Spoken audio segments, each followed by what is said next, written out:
No one noticed her when she entered the room. That was the rule of places like this. Only certain people existed. The ballroom was wrapped in warm, golden light. Crystal chandeliers reflecting off polished marble floors. Soft classical music floating through the air. Every table was filled with men in tailored suits and women in elegant dresses. Voices low, laughter controlled, confidence effortless. This was not a place for mistakes. And certainly not a place for someone like Alina Carter. She stood near the wall for a moment, adjusting the simple black dress she had borrowed for the evening. It fit well enough, but it didn't belong here, just like she didn't. Her shoes were clean but worn, her posture careful, her movements restrained, as if taking up too much space might expose her. Alina was not a guest, she was there to serve, a temporary catering assistant. One night only. Extra hands hired to help during an exclusive charity dinner attended by some of the most powerful business figures in the city. She had accepted the job because the pay was triple her usual hourly rate, and because she needed it. Her mother's medical bills didn't care about pride. Alina took a slow breath and stepped forward, lifting her tray with practiced precision. Glasses of expensive wine trembled slightly as she walked, not from lack of skill, but from the weight of knowing that one mistake here could cost her everything. As she approached the central table, laughter grew louder. That table belonged to the elite, and at its center sat Richard Hale.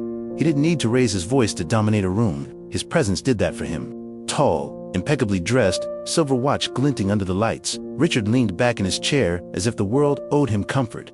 To many in the room, he was a legend. Self-made billionaire, ruthless investor, a man who turned failures into trophies. To Alina, he was just another stranger, or so she thought. She stepped closer, angling the tray so he could take his glass easily. Her focus narrowed. Balance, posture, breath. She had done this hundreds of times. But fate doesn't announce itself, it slips. A laugh burst too loud from someone at the table. A chair scraped back unexpectedly. Someone bumped her elbow. The glass tipped. Time slowed. Red wine spilled across the pristine white tablecloth, splashing dangerously close to Richard Hale's tailored suit. The room inhaled. Alina froze. I'm so sorry, she said immediately, her voice soft but steady as she reached for a napkin. The silence was brutal. Richard looked down at the stain, slowly, deliberately. Then he looked up at her and smiled, not kindly, not amused. It was the smile of a man who had just been handed an opportunity.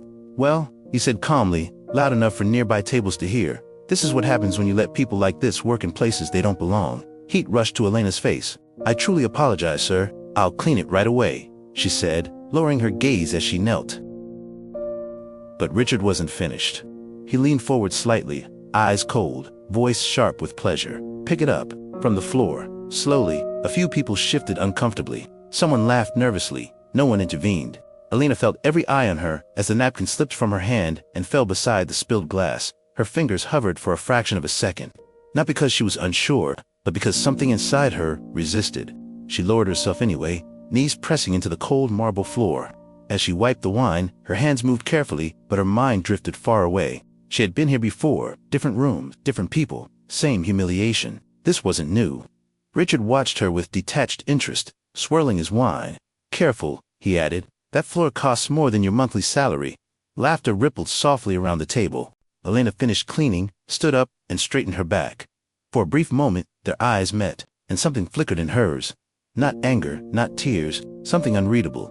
Richard noticed and frowned slightly. She walked away without another word. But as she disappeared into the crowd, Richard dismissed the moment entirely. People like her were forgettable. What he didn't know, what no one in that room knew, was that this night would follow him for years. And that Alina Carter was not invisible. She was only waiting. Alina didn't cry that night. Not in the kitchen hallway where the other staff whispered behind their hands. Not in the cramped employee restroom where she stared at herself in the mirror until her eyes felt dry. Not even outside, when she stepped into the cold night air and the sound of the gala faded behind heavy doors.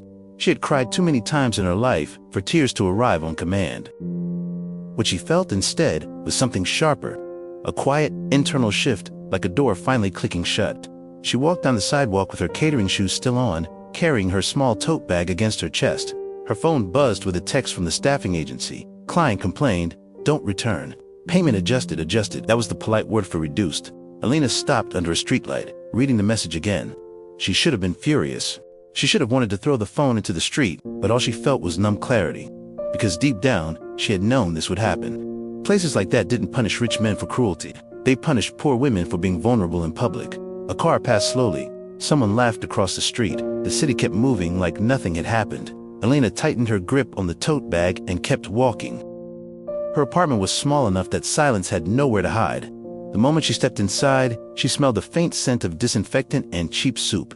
Her mother had been home earlier in the day, too tired to cook much, too sick to clean properly. The air carried the strain of an ongoing battle, the kind fought quietly, with unpaid bills and exhausted hope. Alina set her bag down and moved toward the bedroom. Her mother was asleep, curled on her side beneath a thin blanket, her breathing shallow. Medicine bottles lined the nightstand like fragile soldiers. Alina watched her for a moment. Then she sat on the edge of the bed and whispered, barely audible, "I'm going to fix this." Her mother didn't stir. Alina didn't know how she would fix it, but she knew she could not keep living the same way, working 3 jobs, choosing between rent and medication, watching her mother fade while the world kept eating in marble rooms. She stood up and walked into the kitchen. The refrigerator was almost empty. A half carton of milk, a container of leftovers, a box of baking soda that had been there too long. Alina opened a drawer and pulled out a folder of papers. Medical invoices, insurance denial letters, past due notices. Her bank account printout, numbers blurred. Not because she couldn't understand them, because they were too cruelly simple. She was drowning. And tonight, a man worth billions had laughed at her struggle like it was entertainment. Alina lowered herself into a chair and stared at the table for a long time. And then she made a decision. Not a dramatic one. Not the kind people announce. A decision made in silence, the way people decide to stop being victims. She reached into her tote bag and pulled out something she had carried for years and avoided using, a business card. The corners were worn, the ink was slightly faded. It read, Jonathan Reed, Reed & Co., Strategic Investments Direct Line. Number Alina had met Jonathan. Read one's only ones when she was 19. Back then, she had worked as a summer intern at a tiny office downtown, filing paperwork for minimum wage. Jonathan Reed had visited for a meeting. He had been older, sharply dressed, eyes alert, the kind of man who didn't waste time with shallow conversation. The office manager had introduced Alina as the girl who does everything. Jonathan had asked her name. She answered, nervous, and he had looked at her for a second longer than necessary. Not the way men like Richard Hale looked at women, not like prey, like recognition. Before leaving, he had handed her the card and said something she hadn't understood at the time. If you ever need a door opened, call me. Not because you owe me anything, because you shouldn't have to beg for basic dignity. Alina had never called. She assumed people like that didn't mean what they said. She assumed kindness from powerful people was always transactional. But tonight, after kneeling on marble while strangers laughed, Alina finally understood. Dignity wasn't something you waited for. It was something you demanded. She stared at the card for a long moment. Then she picked up her phone. Her fingers hovered over the number. Her heart pounded not with hope, but with fear of disappointment. She pressed call anyway. It rang once, twice, 3 times. Then a voice answered low.com, slightly surprised. This is Jonathan Reed. Alina inhaled. Mr. Reed, my name is Alina Carter. You gave me your card years ago. Silence, not the uncomfortable kind, the listening kind. I remember, Jonathan said quietly. Alina blinked. You do? Yes, he replied. What happened? The question wasn't curious. It was grounded, serious, as if he had been expecting her call someday. Alina swallowed. She could have told him everything. The humiliation, spilled wine, Richard Hale's laughter, the reduced payment. Instead, she said the truth in its simplest form. I need a way out. Jonathan didn't respond immediately. Alina heard him breathe. Then he said, where are you right now? At home. Are you safe? Alina hesitated. Yes. Good. Jonathan said, because if you're asking for a way out, Alina, that means you're done surviving. She felt her throat tighten. I am, she whispered. Jonathan's voice stayed steady. Tomorrow morning, 8 a.m., there's a cafe on Pine Street. Sit in the back. Bring your documents, medical bills, anything that shows your current situation. Alina blinked rapidly. Why? Because I don't make decisions based on sympathy, he said. I make them based on clarity. And if I'm going to open the door, I need the truth in my hands. Alina nodded, even though he couldn't see her. Okay. And Alina, Jonathan added, softer now, whatever happened tonight, you don't ever have to kneel for anyone again. The call ended. Alina stared at her phone. For the first time in months, she felt something she hadn't allowed herself to feel, a thin thread of possibility. The next morning, Alina arrived early. She wore her most professional outfit, a simple blouse and black pants, and carried a worn folder stuffed with papers. She sat in the back of the cafe exactly as instructed, hands clasped tightly around her coffee cup. At 8:01, Jonathan Reed walked in. He was older than she remembered. Gray at the temples, same sharp gaze, same controlled posture. He spotted her immediately and approached without hesitation. Alina stood up instinctively. "Sit," he said gently. "You're not in trouble." She sat. Jonathan took the folder and began reading through the documents without small talk. His eyes moved quickly. His jaw tightened once, then again. Alina watched him, trying not to hope too hard. After several minutes, Jonathan looked up. "Tell me about last night," he said. Alina hesitated. Jonathan waited, so she told him. Not in dramatic detail, in clear facts: the spilled wine, the insult, the command to pick it up, the laughter, the punishment. Jonathan didn't interrupt. When Alina finished, he leaned back slightly. "What was the man's name?" he asked. Alina paused. "Richard Hale." Jonathan's eyes narrowed. A flicker passed across his face, something like recognition mixed with calculation. "Hale," he repeated quietly. Alina noticed the shift. "You know him," she said. Jonathan didn't deny it. "Yes," he replied. "I know him." Alina's stomach tightened, and Jonathan looked directly at her. "And he just gave you something you didn't know you needed." Alina frowned. "What?" Jonathan's voice lowered. "A reason." Jonathan Reed did not smile when he made the offer. There was no dramatic pause, no promise of instant transformation, no comforting language meant to soften reality. He simply closed the folder, placed it carefully on the table between them, and looked at Alina as if she were a professional, already someone whose future depended on choices, not charity. "I don't rescue people," Jonathan said calmly. "I invest in them." Alina straightened slightly. "What does that mean?" she asked. "It means I don't give money without structure," he replied. "I don't open doors without expecting you to walk through them on your own. And I don't protect people from consequences, only from injustice." Alina absorbed his words slowly. Jonathan continued. "I'm willing to sponsor you. Education, training, healthcare coverage for your mother. A living stipend so you can stop juggling jobs just to survive." Her breath caught. "But," he added immediately, "this isn't a gift." Alina nodded. "What's the cost?" Jonathan studied her for a moment, as if measuring not her desperation, but her capacity. "Time, discipline, silence, and patience," he said. "You will disappear from the life you know. No social media, no side jobs, no shortcuts. You will work harder than you ever have on for a long time. No one will know who you are becoming." Alina's chest tightened. "How long?" she asked. Jonathan answered honestly. "Years." The words settled heavily between them. Alina thought of her mother's medical bills, of kneeling on cold marble, of Richard Hale's voice, telling her she didn't belong. She didn't hesitate. "I'll do it," she said. Jonathan raised an eyebrow. "You didn't ask what you'd be doing." Alina met his gaze. "I don't care," she replied. "As long as I never have to beg for dignity again." Jonathan nodded once. "Good," he said, "because what I'm offering isn't comfort. It's transformation." The transition was fast and absolute. Within a week, Alina's life was dismantled and rebuilt in silence. Her mother was moved to a better facility under Jonathan's insurance network. Alina signed documents she barely understood at first: non-disclosure agreements, study contracts, performance clauses. She moved into a small, furnished apartment near the financial district. No luxury, no indulgence, just quiet and stability. And then the work began. Jonathan placed her in a private program designed for people who were meant to operate behind the scenes of power. Financial literacy, corporate law basics, negotiation psychology, risk analysis, strategic communication. Her days were brutal. She woke before sunrise, studied until her head throbbed, took notes until her hands ached, failed tests, repeated modules, learned to listen more than speak. She cried exactly once alone, late at night, after realizing how much she didn't know. The next morning, she got up anyway. Jonathan checked in weekly, never hovering, never praising unnecessarily. "You don't need encouragement," he told her once. "You need consistency." Alina thrived under it, not because it was easy, but because it was fair. For the first time in her life, effort led somewhere tangible.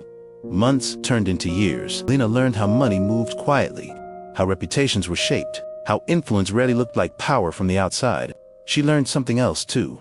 Richard Hale's name kept appearing: case studies, market manipulations, acquisitions that destroyed smaller companies and enriched him further. She never mentioned him, but Jonathan noticed that.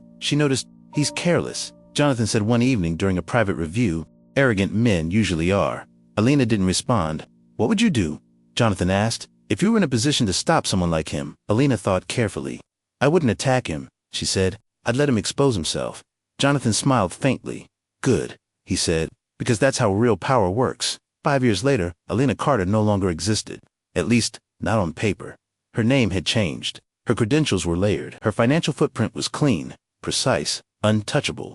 She had become someone else, someone Richard Hale had never looked down on. And when Jonathan finally invited her into the inner circle, into rooms where decisions altered lives, he said only one thing: "Remember the floor." Alina nodded. She never forgot. Richard Hale prided himself on memory. Names, faces, numbers. He remembered what mattered. He remembered who was useful, who was powerful, who could open doors. He remembered favors and slights alike, cataloging them with equal care. What he didn't remember were people he considered irrelevant. That was why, when Elena Whitmore walked into the conference room on the 42nd floor of Hale Industries, he didn't look twice. She arrived 10 minutes early, as she always did. Not because she was nervous, but because arriving early allowed her to observe before being observed. The room was sleek and cold, glass walls overlooking the city, a long table polished to perfection. Executives filed in one by one, greeting each other with practiced familiarity. Richard sat at the head, scrolling through his tablet, already bored. Elena Whitmore, announced the assistant, representing Reed's Strategic Capital. Richard's hand paused for half a second. Reed, Jonathan. Reed didn't attend meetings anymore unless something mattered. Richard finally looked up and frowned. The woman standing near the chair across from him was composed, elegant, and unreadable. Her dark blazer was tailored, understated. Her posture was relaxed, but precise. There was no hesitation in her movements, no need to announce herself. She met his eyes calmly. Richard felt a faint, inexplicable irritation. She looked familiar, but not in any way he could place. "Ms. Whitmore," he said, gesturing for her to sit. "I wasn't aware Reed Capital had interest in this acquisition." Elena took her seat. "We don't," she replied evenly, not directly. Richard leaned back slightly. "Then why are you here?" Elena folded her hands on the table. "Because my firm is considering whether you are worth partnering with." A few executives exchanged glances. Richard's lips twitched. Confidence didn't impress him. Results did. "And have you decided?" he asked. "Not yet," Elena said. "That's what this meeting is for." Richard studied her more closely now. There was something about her voice, steady, unafraid, that unsettled him. He dismissed the feeling. People tried to intimidate him all the time. The presentation began. Financial projections, market analysis, risk exposure. Elena spoke only when necessary, but when she did, the room listened. She asked questions no one else asked. Questions that revealed structural weaknesses, ethical gray areas, long-term liabilities others preferred to ignore. Richard felt the shift before he saw it. The room was no longer orbiting him, it was responding to her. "Interesting perspective," Richard said finally, forcing a smile. "Though I wonder if you have the practical experience to fully grasp how these deals play out."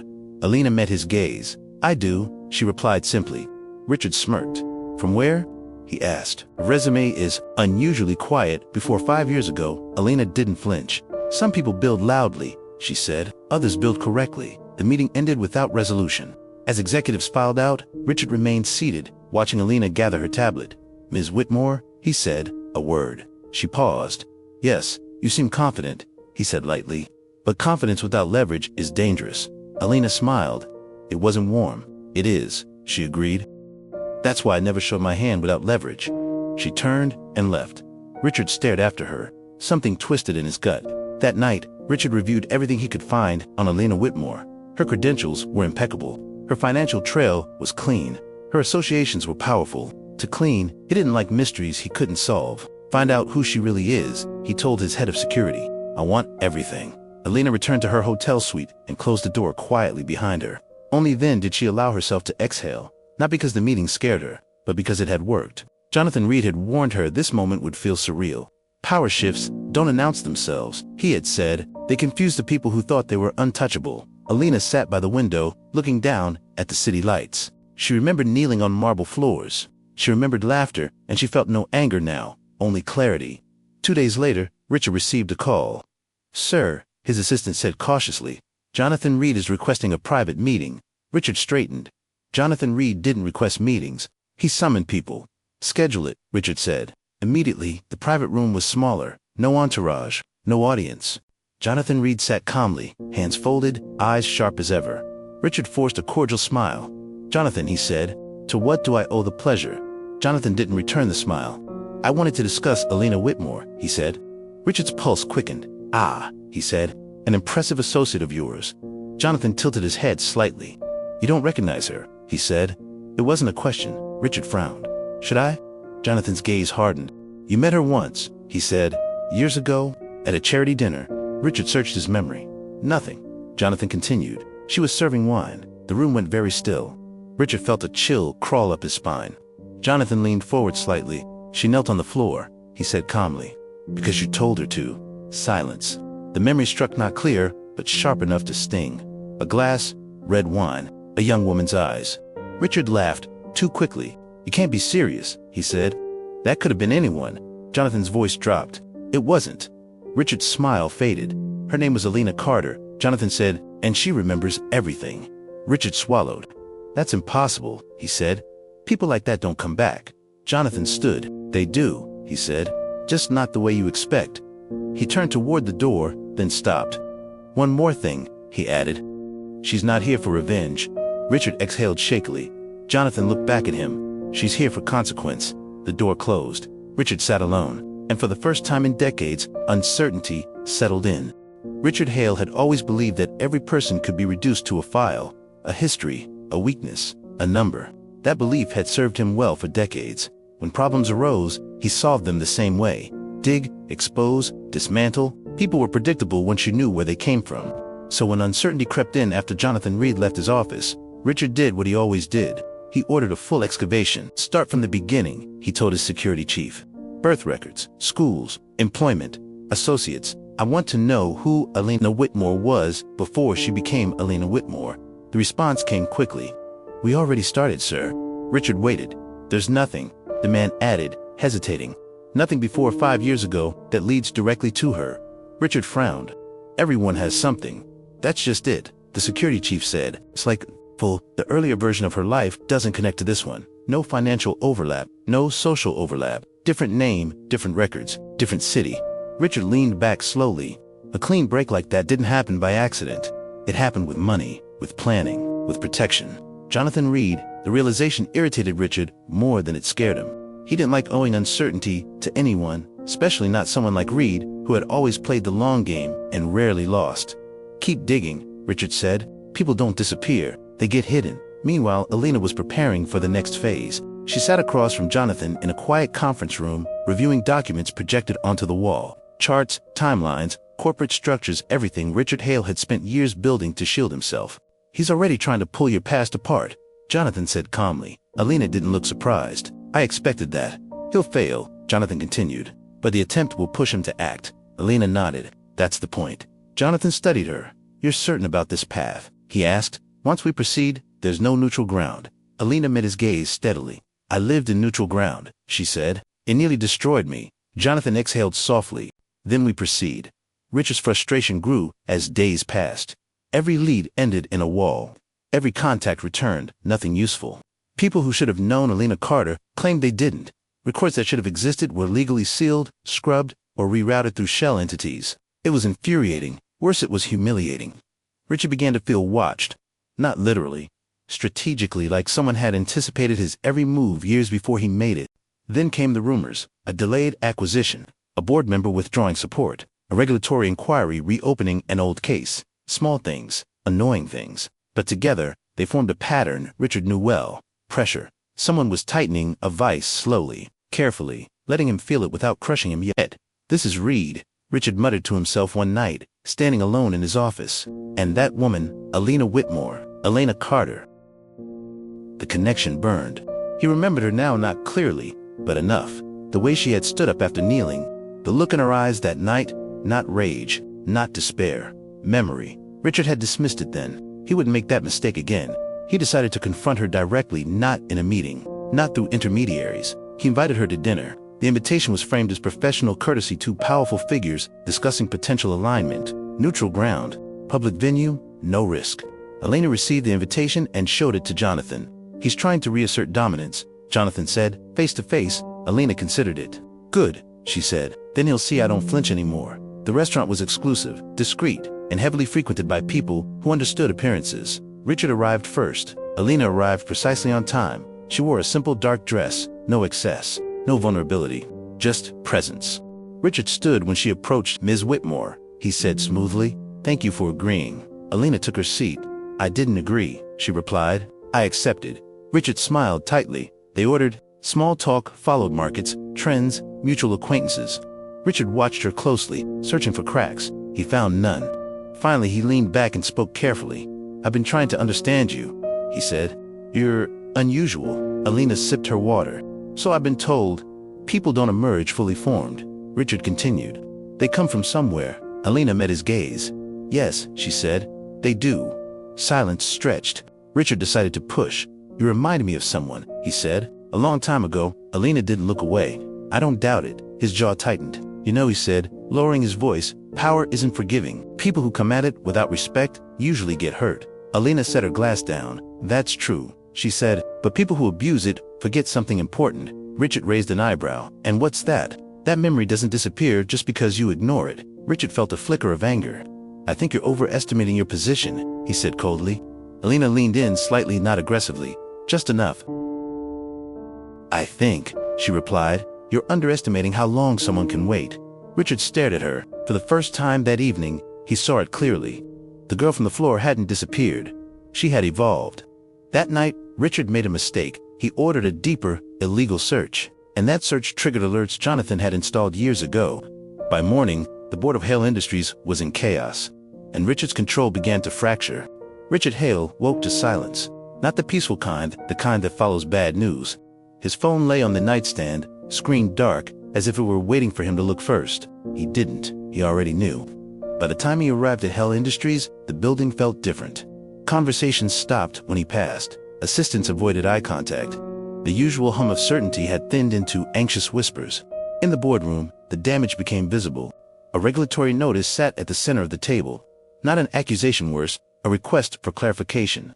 The kind that opened doors no one could close again. Richard read it once. Then again. "How did this happen?" he demanded. No one answered immediately. A junior executive finally spoke. The inquiry was triggered by an irregular data access attempt. Someone flagged it. Richard's jaw tightened. Flagged, not leaked, not exposed. Flagged by someone who knew exactly where to apply pressure without showing their hand. "Alina," he muttered. Across the city, Alina watched the same news scroll quietly across a screen. She wasn't celebrating, she was measuring. Jonathan stood beside her, arms folded. He crossed the line, Jonathan said. He used methods that automatically triggered compliance alarms. Old habits. Alina nodded. "He thought fear would make me retreat." Jonathan glanced at her. "Did it?" Alina didn't answer right away. "I felt it," she said honestly, "but fear doesn't decide for me anymore." Jonathan allowed himself a small, approving nod. Over the following weeks, Hale Industries began to feel the weight of scrutiny. Audits expanded, partnerships paused, banks asked questions. None of it was catastrophic alone. Together, it was suffocating.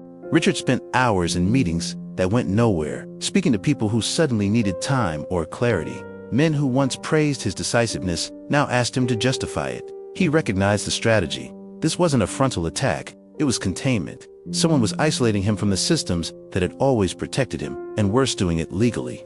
Richard's temper worsened. He snapped at staff, fired 2 executives, replaced them with loyalists who lacked competence. Mistakes multiplied. One evening, alone in his office, Richard stared at the city below and felt something unfamiliar coil in his chest. Helplessness. He had crushed competitors, outmaneuvered regulators, silenced critics. But this felt different. This felt personal. He called Jonathan Reed. Jonathan answered on the second ring. "Richard," he said calmly, "end this." Richard snapped. "Whatever game you're playing, end it." Jonathan didn't respond immediately. "Then, you're experiencing consequences." Richard laughed bitterly. "For what? A glass of wine?" Jonathan's voice sharpened. "For arrogance," he said. "For believing dignity was optional. For thinking power erased memory." Richard clenched his fist. "This woman, she's manipulating you." Jonathan exhaled. "No," he said, "she's outgrown you." The call ended. Richard threw the phone across the room. Elena received word that Richard was unraveling. Not publicly, internally. People close to him were leaving. Others were distancing themselves. His inner circle, once tight, had begun to fracture under pressure. "Do you feel anything?" Jonathan asked her quietly one evening. Elena considered the question. "I feel grounded," she said, "like this isn't about him anymore." Jonathan nodded. "That's when you know you're winning." But Richard wasn't finished. Desperation breeds recklessness, and recklessness always leaves evidence. Late one night, Richard authorized a move that shocked even his advisors, a covert asset transfer designed to shield personal wealth in case of collapse. It was illegal, and it was traceable. Within hours, Elena's team flagged it. Jonathan read the report carefully. "This is it," he said. "The line he can't uncross." Elena knew what it meant. "If we release this," she said, "it won't just hurt him, it will end him." Jonathan studied her. "You decide," he said. "Not me." Elena closed her eyes for a brief moment. She remembered the floor, the laughter, the feeling of being small. She opened her eyes. "Release it," she said calmly. "Not as punishment, as truth. The fallout was immediate. Markets reacted. Boards panicked. Authorities stepped in. Hale Industries' stock plunged. Richard watched it all from his office, pale hands shaking. The empire he had built on control was collapsing not because of emotion, but because of exposure. And somewhere deep inside, he understood the cruel irony. He had taught her how power worked, and she had learned better than him. Alina had never wanted an audience. From the beginning, her goal was simple: never be powerless again, not to be admired, not to be feared, just to stand on equal ground where no one could force her to kneel. But power has a way of pulling people into the light, whether they want it or not. The morning after Hale Industries' stock collapsed, Alina woke to a different kind of silence, one filled with anticipation. Her phone was already vibrating on the nightstand, messages stacking on top of one another before she even touched it. Journalists, analysts, former associates of Richard Hale, people who suddenly remembered things. She didn't open any of them. Instead, she sat on the edge of the bed and stared at the floor. Not because she was afraid of what was coming, but because she understood exactly what this moment demanded. Jonathan arrived later that morning, carrying 2 folders. One is a statement, he said, placing it on the table. Carefully worded. Neutral. It confirms facts without emotion. You stay invisible. The system handles the rest. He placed the second folder beside it. And this, he continued, is the alternative. Alina didn't touch either folder yet. What's the alternative? She asked quietly. Jonathan met her eyes. You speak, he said, publicly, once. On your terms. Alina inhaled slowly. And after that, Jonathan didn't soften the truth. After that, you can never be unknown again. She nodded. For years, anonymity had been her armor. It allowed her to move freely, to build without interference, to operate without becoming a symbol. But now, the system she had challenged wanted a face. And Richard Hale, cornered, unraveling, was already shaping his own narrative. That she was manipulated. That she was vengeful. That she was an opportunist. Alina knew how stories worked. Whoever spoke first shaped memory. Give me time, she said. Jonathan nodded. Take the day. Alina spent the afternoon alone. She walked through the city without security, wearing simple clothes, blending into the crowd she once belonged to. No one recognized her. No one pointed. She passed cafes, offices, construction sites, people rushing, laughing, struggling, each carrying their own private weight. She remembered being one of them. Invisible, replaceable. She stopped in front of a small restaurant and stood there for several minutes, watching a young waitress hurry between tables, trays shaking slightly as she navigated a tight space. No one noticed the effort. Alina felt a familiar ache in her chest. She turned away. That evening, she called her mother. They spoke often now, but this call felt different. They're asking you to talk, aren't they? Her mother asked gently. Alina smiled faintly. You always know. Her mother paused. You don't owe anyone your story, she said. Not pain, not courage, not proof. Alina closed her eyes. I know, she replied. But if I don't speak, someone else will speak for me. Her mother was quiet for a moment. Then she said something Alina didn't expect.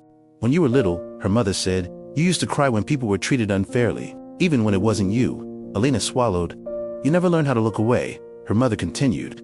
If speaking helped someone else stand up sooner than you had to, then maybe that's your answer. They ended the call without saying more. Alina sat in the dark for a long time afterward. Richard Hale watched the news from his apartment, curtains drawn, tie discarded on the floor. His lawyers spoke in careful tones now, choosing words like mitigation and cooperation. He barely listened. What unsettled him wasn't the collapse of his empire. It was the waiting. Because he knew deep down that Alina hadn't spoken yet, and silence, when chosen, was dangerous. He poured himself another drink and stared at the city lights. For the first time, he felt small. Late that night, Alina returned home. Jonathan was waiting. She walked past the table and opened the second folder, the one marked Alternative. Inside was a single-page outline. No script, no dramatics. Just structure. What happened? Why it mattered. What accountability looked like. Alina took a deep breath. I'll do it, she said. Jonathan nodded once. When tomorrow, the room chosen for the address was simple. No stage lights, no dramatic backdrop, just Alina seated at a table, neutral background behind her. When the camera turned on, she didn't smile. She didn't apologize. She spoke. My name is Alina Carter, she began. And years ago, I was told publicly that I didn't belong. Her voice was steady. She didn't describe humiliation in detail. She didn't replay the scene for sympathy. She explained the impact, how moments like that didn't disappear, how silence was often survival, how power relied on people believing they were alone. I didn't come back to punish anyone, she said. I came back to make sure systems remember the people they step on. She laid out facts, timelines, evidence, and then she said the sentence that would echo far beyond that room. No one should have to disappear in order to deserve dignity. The recording ended. Elena leaned back slightly, and for the first time since the marble floor, her chest felt light. The reaction was immediate, not explosive, not chaotic, quiet. Elena's statement didn't dominate headlines with outrage. It settled into public consciousness like a slow-burning truth. Analysts replayed her words. Legal experts dissected timelines. Commentators noticed what she didn't do. She didn't scream, accuse wildly, or ask for sympathy. She simply stood. And that unsettled people far more than anger ever could. Within hours, the tone surrounding Richard Hale shifted. Not alleged, not complex, but inevitable. Elena watched it all from a distance, sitting with Jonathan in a neutral office space, screens muted, notifications ignored. "You changed the frame," Jonathan said quietly. Elena nodded. "I didn't want a villain," she replied. "I wanted accountability." Jonathan studied her. "That's more dangerous." Richard Hale felt a shift like a physical sensation. Phones that once rang non-stop were now silent. Emails arrived slower, colder. His legal team no longer spoke with confidence, they spoke with contingency. "This isn't going away," one lawyer said carefully. "Public sentiment has turned. The board is reconsidering." Reconsidering. The word struck him harder than any accusation. He had survived scandals before. He knew how outrage worked. It burned hot, then burned out. But this was an outrage. This was withdrawal, of trust, of tolerance, of protection. Richard paced his apartment, glass in hand, replaying Elena's calm voice in his head. No one should have to disappear in order to deserve dignity. The sentence felt aimed directly at him, and for the first time, Richard understood something he had never considered before. He wasn't being attacked. He was being remembered. Desperation changes people. It makes them act faster, louder, sloppier. Richard called in favors he should have left untouched. He pressured contacts who no longer feared him. He attempted to accelerate asset movements already under scrutiny. Every move left a trace, and Jonathan Reed saw all of it. "He's unraveling," Jonathan said, reviewing the latest reports. "This is the phase where men like him make irreversible mistakes." Elena listened quietly, and when he does, she asked. Jonathan met her gaze. "Then the system does what it's meant to do." The final mistake came 3 days later. Richard authorized a covert transaction, one designed to shift remaining personal assets offshore using a layered shell structure that might have worked years ago. It didn't now. The transfer triggered automated international compliance alerts. By morning, federal authorities were involved. By afternoon, the board convened without him. By evening, Richard Hale's resignation was announced. Not with drama, with finality. Richard watched the announcement alone. No anger this time, only a hollow stillness. He had spent his life believing power insulated him from consequence. He was wrong. The knock came just after sunset. He didn't answer immediately. He already knew. When he opened the door, the agents were calm, professional, uninterested in spectacle. Richard Hale said evenly, "We need you to come with us." Richard didn't resist. As they escorted him out, he looked once more at the city skyline, the same view that had once made him feel untouchable. Now it felt distant, impersonal, unmoved. Elena received the confirmation late that night. She read the message once, then set the phone down. She didn't celebrate. She didn't smile. She simply exhaled. Jonathan observed her carefully. "Do you feel finished?" he asked. Elena considered the question. "I feel complete," she said. "That's different." Jonathan nodded. "Yes," he agreed. "It is." The next morning, Elena walked through the city again. This time she noticed how people moved differently when they weren't afraid of being seen. How his silly dignity returned when no one tried to strip it away. She passed another restaurant, another server, another quiet struggle, and she understood something deeply, something that would stay with her long after Richard Hale faded into memory. Justice doesn't roar, it settles. Rain lashed against the windows of the penthouse atop Mendez Tower, the tallest building in New York City. Edward Mendez, 52 years old, perfectly cut gray hair, $3,000 suit, watched the city below with empty eyes. A glass of 30-year Macallan whiskey rested in his hand, the golden liquid worth more than many Americans' monthly salary. But it brought him no pleasure whatsoever. The apartment around him was a testament to success. Contemporary art on the walls, Italian designer furniture, a 360-degree panoramic view, and no life, no laughter, no happy memories since that night, 3 years ago. His cell phone vibrated. Rodrigo, his driver and security. "Mr. Mendez, the car is ready. Cancel it." "I'm working from home today, sir." "You have the meeting with the Japanese investors at 9. I said, cancel it." Edward hung up, ignoring the 6 missed calls from his executive assistant. He collapsed onto the leather sofa, his eyes fixed on the photograph he kept hidden in a drawer, but which, on sleepless nights like this, he held until falling asleep. Maria, his wife of 25 years, dead in a stupid, avoidable, devastating accident.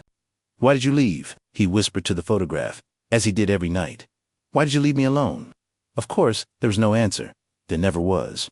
On the other side of New York, in a working-class neighborhood of the Bronx, St. Isabel's home woke to the usual chaos. 37 children, 3 underpaid staff members, and 0 expectations. Sophia Silva had been awake since 5 in the morning. At 15 years old, she had learned that sleeping deeply was a dangerous luxury, waking up with someone's shoes stolen, her backpack searched, the few belongings she had disappeared. She sat on the narrow bed, the thin mattress doing little against the worn springs, and opened the notebook hidden under the pillow. Pages and pages of drawings, faces, imaginary landscapes, worlds where girls like her had families that stayed. "Sophia, you have visitors." The shrill voice of Mrs. Lawrence, the assistant director, made Sophia's stomach turn.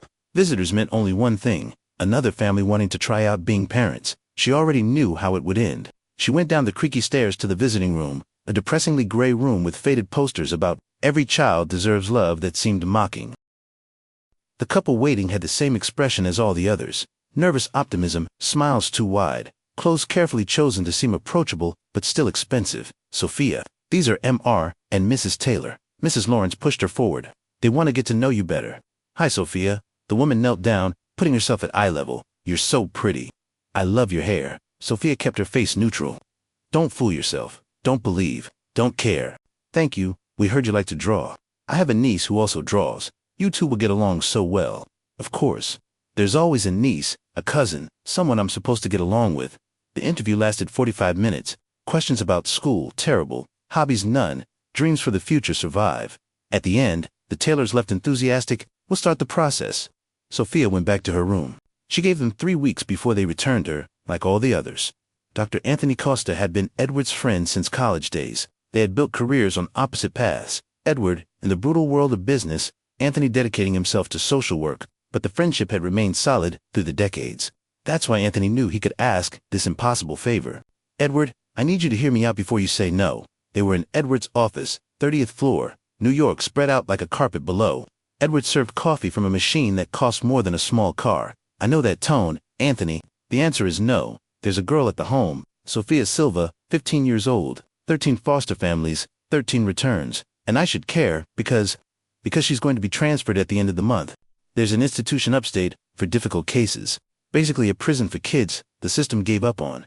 Edward drank his coffee, not responding. "Remember Maria? What she always said about when you had time?" Edward's hand trembled slightly. "Don't use Maria for this. I'm not using her. I'm reminding you of who you were before you buried yourself in this mausoleum of glass and steel. So, what do you want? For me to adopt a traumatized teenager? I'm the last person qualified. Temporary foster care, 3 months. You have resources, space. The house in Westchester is empty. Give her a chance. That's all. 3 months for what? For her to get attached and then go back to the system. 3 months could be the difference between her having a chance or ending up destroyed. I know you're not a father, but you can be. A bridge. A temporary safe harbor." Edward turned to the window.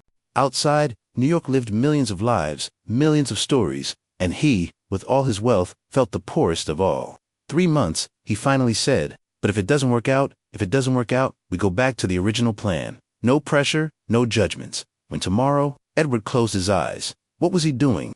Tomorrow, Edward spent that night in silent panic. He called Isabel, his trusted housekeeper who had taken care of the Westchester mansion for 20 years. "Isabel, I'm going to receive a guest. A 15-year-old girl." Temporarily, there was a long pause. "Mr. Edward, are you serious? Completely? I need you to prepare the guest room. Buy whatever 15-year-old girls need.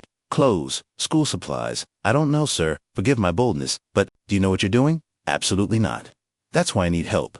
Isabel, who had known Edward since childhood, who had seen the happy marriage with Maria, who witnessed the destruction after her death, felt tears in her eyes. "I'll prepare everything. And sir, I think Maria would be proud." Meanwhile, at the home, Sophia had just received the news. The Taylors gave up. Mrs. Lawrence didn't even try to soften it. "They said you're emotionally unavailable." Sophia didn't even blink. 2 weeks. New record. But there's news. A very wealthy man agreed to temporary foster care. Edward Mendez. You know him? Everyone in America knew Edward Mendez. Multi-millionaire, construction empire mogul. Reclusive widower. Why? I don't know. I don't care. It's an opportunity, Sophia. 3 months in a Westchester mansion instead of being transferred. I suggest you behave. Sophia went back to her room and started packing her worn backpack. Used clothes, the drawing notebook, a faded photograph, the only one she had of her biological parents before they died when she was 5. 3 months, she murmured to herself, then it's upstate. It's the end. The morning was gray when Edward parked the Mercedes in front of St. Isabel's home. Rodrigo had offered to drive him, but Edward refused. Some moments needed to be faced alone. The building was depressing. 3 floors of gray concrete, barred windows, a playground with rusted swings. Edward felt his stomach tighten. This is her life. This is all she knows. Anthony was waiting for him at the entrance. You're nervous, he observed, terrified. What if it's a bad idea? What if it's the best decision you've ever made? Inside, the visiting room smelled of dampness and cheap disinfectant. Sophia was sitting in a green plastic chair, backpack at her feet, arms crossed, expression carefully blank. When Edward entered, she raised her eyes briefly and then fixed them back on the floor. Edward saw a thin girl, messy brown hair, clothes clearly secondhand, but it was the eyes that struck him, green, intelligent, and completely hopeless. He knew those eyes. He saw them in the mirror every day. Sophia, this is Mr. Mendez, the social worker, made introductions with false enthusiasm. Hi, Sophia. You can call me Edward. Silence. Edward sat in a chair across from her, keeping a respectful distance. I imagine they've explained the situation. 3 months. My house in Westchester. You'll have your own room, privacy, whatever you need for school. Save the speech, Sophia interrupted, still not looking at him. I've heard this 12 times before. You'll love it here. You'll be part of the family. Blah, blah, blah. After a few weeks they realize I'm not the perfect little doll and return me. At least be honest. This is temporary. It's a favor to Dr. Costa, and in 3 months you'll send me back. The brutal rawness of the words left the room in shocked silence. The social worker started to reprimand Sophia, but Edward raised his hand. You're right, he said calmly. Sophia finally looked at him, surprised. It is temporary. It's partially a favor to Anthony. And yes, in 3 months the situation will be reassessed. I won't lie to you with empty promises. Then why accept?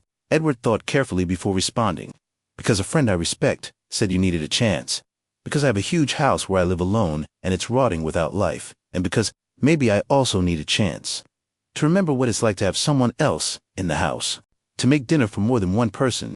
It's not pure altruism, if that's what you think. For the first time, Sophia's armor cracked slightly. What do you expect from me? Honesty, mutual respect, that you go to school, that you don't destroy the house. He paused. And maybe, if you can, that you tell me when something isn't right instead of keeping everything inside until you explode. And if I can't, be the perfect girl. I don't want perfection. I'm not looking for a substitute daughter or a charity project to make myself feel better, just someone to share the house with for 3 months. Can you do that? Sophia studied him for long moments. There was something different about this man. Not the sickening pity, not the false optimism, just wariness, honesty, someone as broken as she was. 3 months, she finally said, but when it's over, I don't want drama. No fake tears, no we'll miss you so much. Just goodbye, and that's it. Deal. Edward extended his hand. Sophia, after hesitating, shook it. Neither of them knew that handshake would change their lives forever.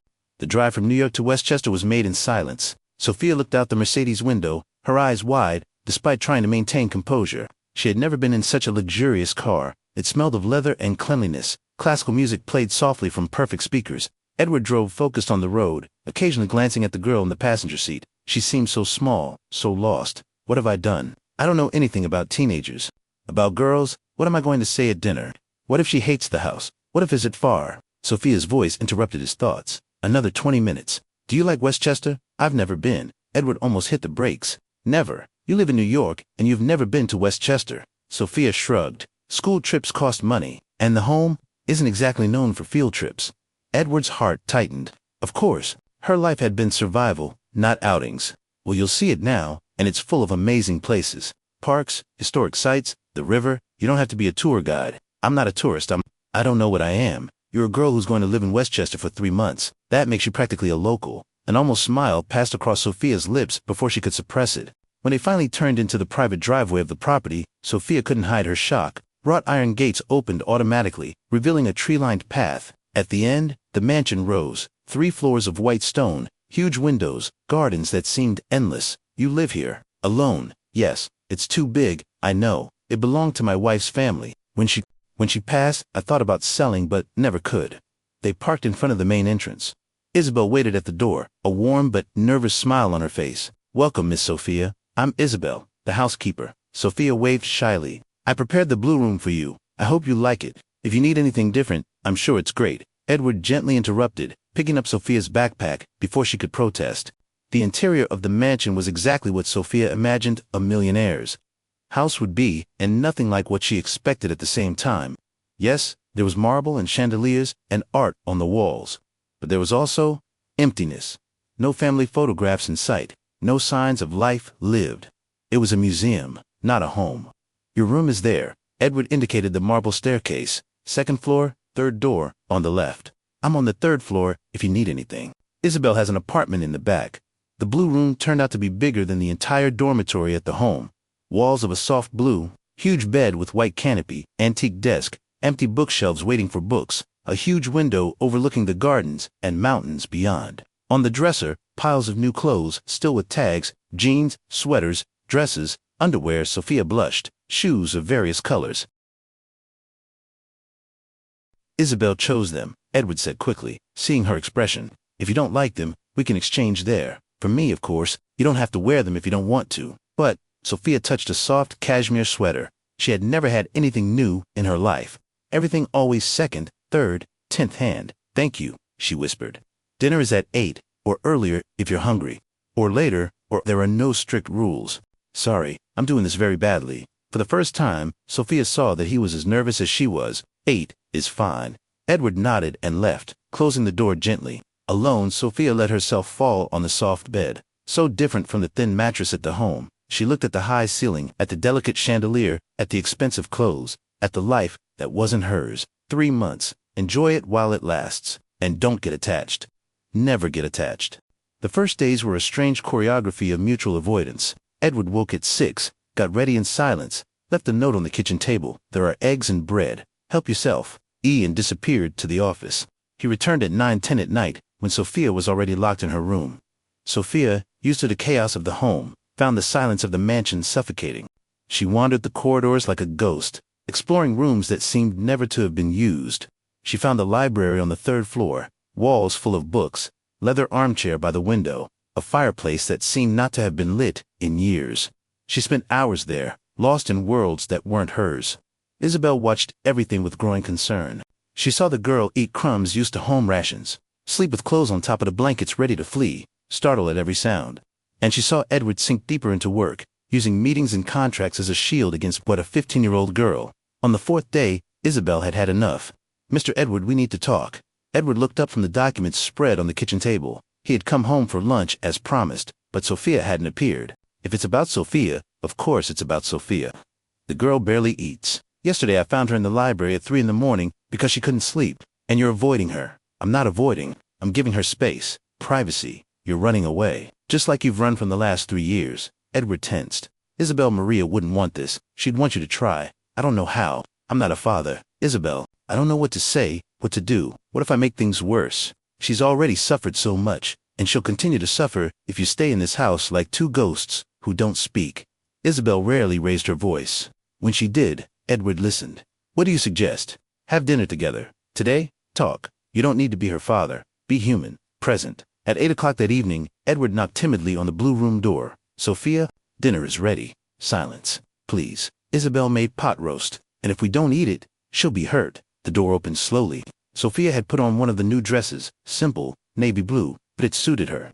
"I don't want to cause problems," she said quietly. "You're not causing any. I'm the one who's sorry. I've been absent. That's going to change." They ate in the formal dining room, long table that could seat 20, them at opposite ends. It was ridiculous, and they both knew it. Halfway through the soup, Edward couldn't take it. "This is stupid. Do you mind if I sit closer?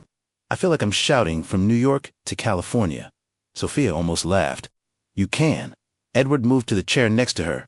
"Better. How's it going? The house? I mean, is the room comfortable? It's incredible. I've never had a room just for myself. Never. At the home, we're 6 per room. And in foster families, I usually shared with another child or stayed in a converted attic. Once I slept in a garage." Edward put down his fork, nauseated. "Garage? They said it was a studio. It had a bed and a chemical toilet. I lasted there 2 weeks before asking to go back. How can they treat a child like that?" Sophia shrugged. They get the state check. They don't really care, all the families. No, there were two. That seemed to genuinely try, but I ruined everything. Ruined how? Sophia moved her food around. I ran away from one, from the other. They caught me stealing. Edward waited, without judging. They weren't big things. Food, a sweater, things I thought I'd need when they sent me away. I was preparing to be abandoned. It always happens. So I prefer to control when. The silence that followed was not uncomfortable. It was understanding. Can I ask you something? Edward finally said. Depends. If you could have anything in this house, what would it be? Not material things, a change, an adjustment. What would make these 3 months better? Sophia thought for long moments. Photographs, she finally said. This house is full of expensive paintings, but there are no photographs. No memories. It feels like a hotel, not a home. Edward felt the words like a punch. You're right. I took them all down after Maria died. It hurt too much to see. And now, it still hurts. But maybe it hurts more to forget. They finished dinner in more comfortable silence. When Sophia got up to return to her room, Edward called her. Tomorrow is Saturday. I thought we could go to town. Buy things for your room. Books, maybe, if you want. Sophia turned, surprised. Really? And Sophia, thank you for the honesty. And for the observation about the photographs. I'll think about it. Single quotes alone in the dining room, Edward went to the office. At the bottom of the lowest drawer, in a shoebox, were the photographs he had hidden. Maria laughing. Maria on their wedding day. Maria in the mansion garden. He chose 3. Put them in frames he found in a closet. Hung them in the hallway. Small steps, but steps nonetheless. Saturday dawned with clear skies, rare for January. Edward woke up nervous, changed clothes 3 times, ridiculous. It was just an outing, and went downstairs for breakfast. Sophia was already in the kitchen, eating toast with Isabel. Good morning. Did you sleep well? Better, Sophia admitted. Then she saw the photographs in the hallway and fell silent for a moment. She was beautiful. And she would have loved to meet you. She had a huge heart for kids. They went to town in the car, but this time the tension was less. Edward pointed out landmarks, told stories about Westchester. Sophia listened, occasionally asking questions. The bookstore was small, but cozy walls lined with new and used books, smell of coffee and old paper. Choose whatever you want, Edward said. How many? However many you want. Sophia looked at him as if he were crazy. Are you serious? Completely. I'll be in the biography section if you need me. Half an hour later, Sophia appeared with a stack of 10 books, fantasy, classics, graphic novels. Is it too many? She asked nervously. They're perfect. They had lunch at a cafe overlooking the hills. Sophia ordered the cheapest item on the menu until Edward intervened. Order what you really want. Money isn't a problem. Must be nice, Sophia murmured. It's a responsibility. But yes, in this context, it's good not to have to worry. How did you get rich? Edward told the story. Son of a construction worker, scholarship to engineering school. Worked on construction sites during summer vacations, started his own company at 28, built the empire brick by brick. Maria came from money. Her family never fully accepted me, but she didn't care. She said she loved that I knew the value of things. Do you miss her? Sorry, that's too personal. I do, every day. It's been 3 years and I still expect to hear her voice when I get home. I still put out her cup in the morning before I remember. How do you get past that? Edward looked at the girl, 15 years old, and already asking how to survive loss. I don't know if you get past it. You'll learn to live with it. The pain gets softer, but it never completely disappears. I don't remember my biological parents. They died when I was 5. I only have one blurry photograph, but sometimes I miss them anyway. Something I never really had. Could you show me the photograph? Sophia hesitated, then took out her worn wallet. The photo showed a young couple, happy, a baby in their arms. Was that you?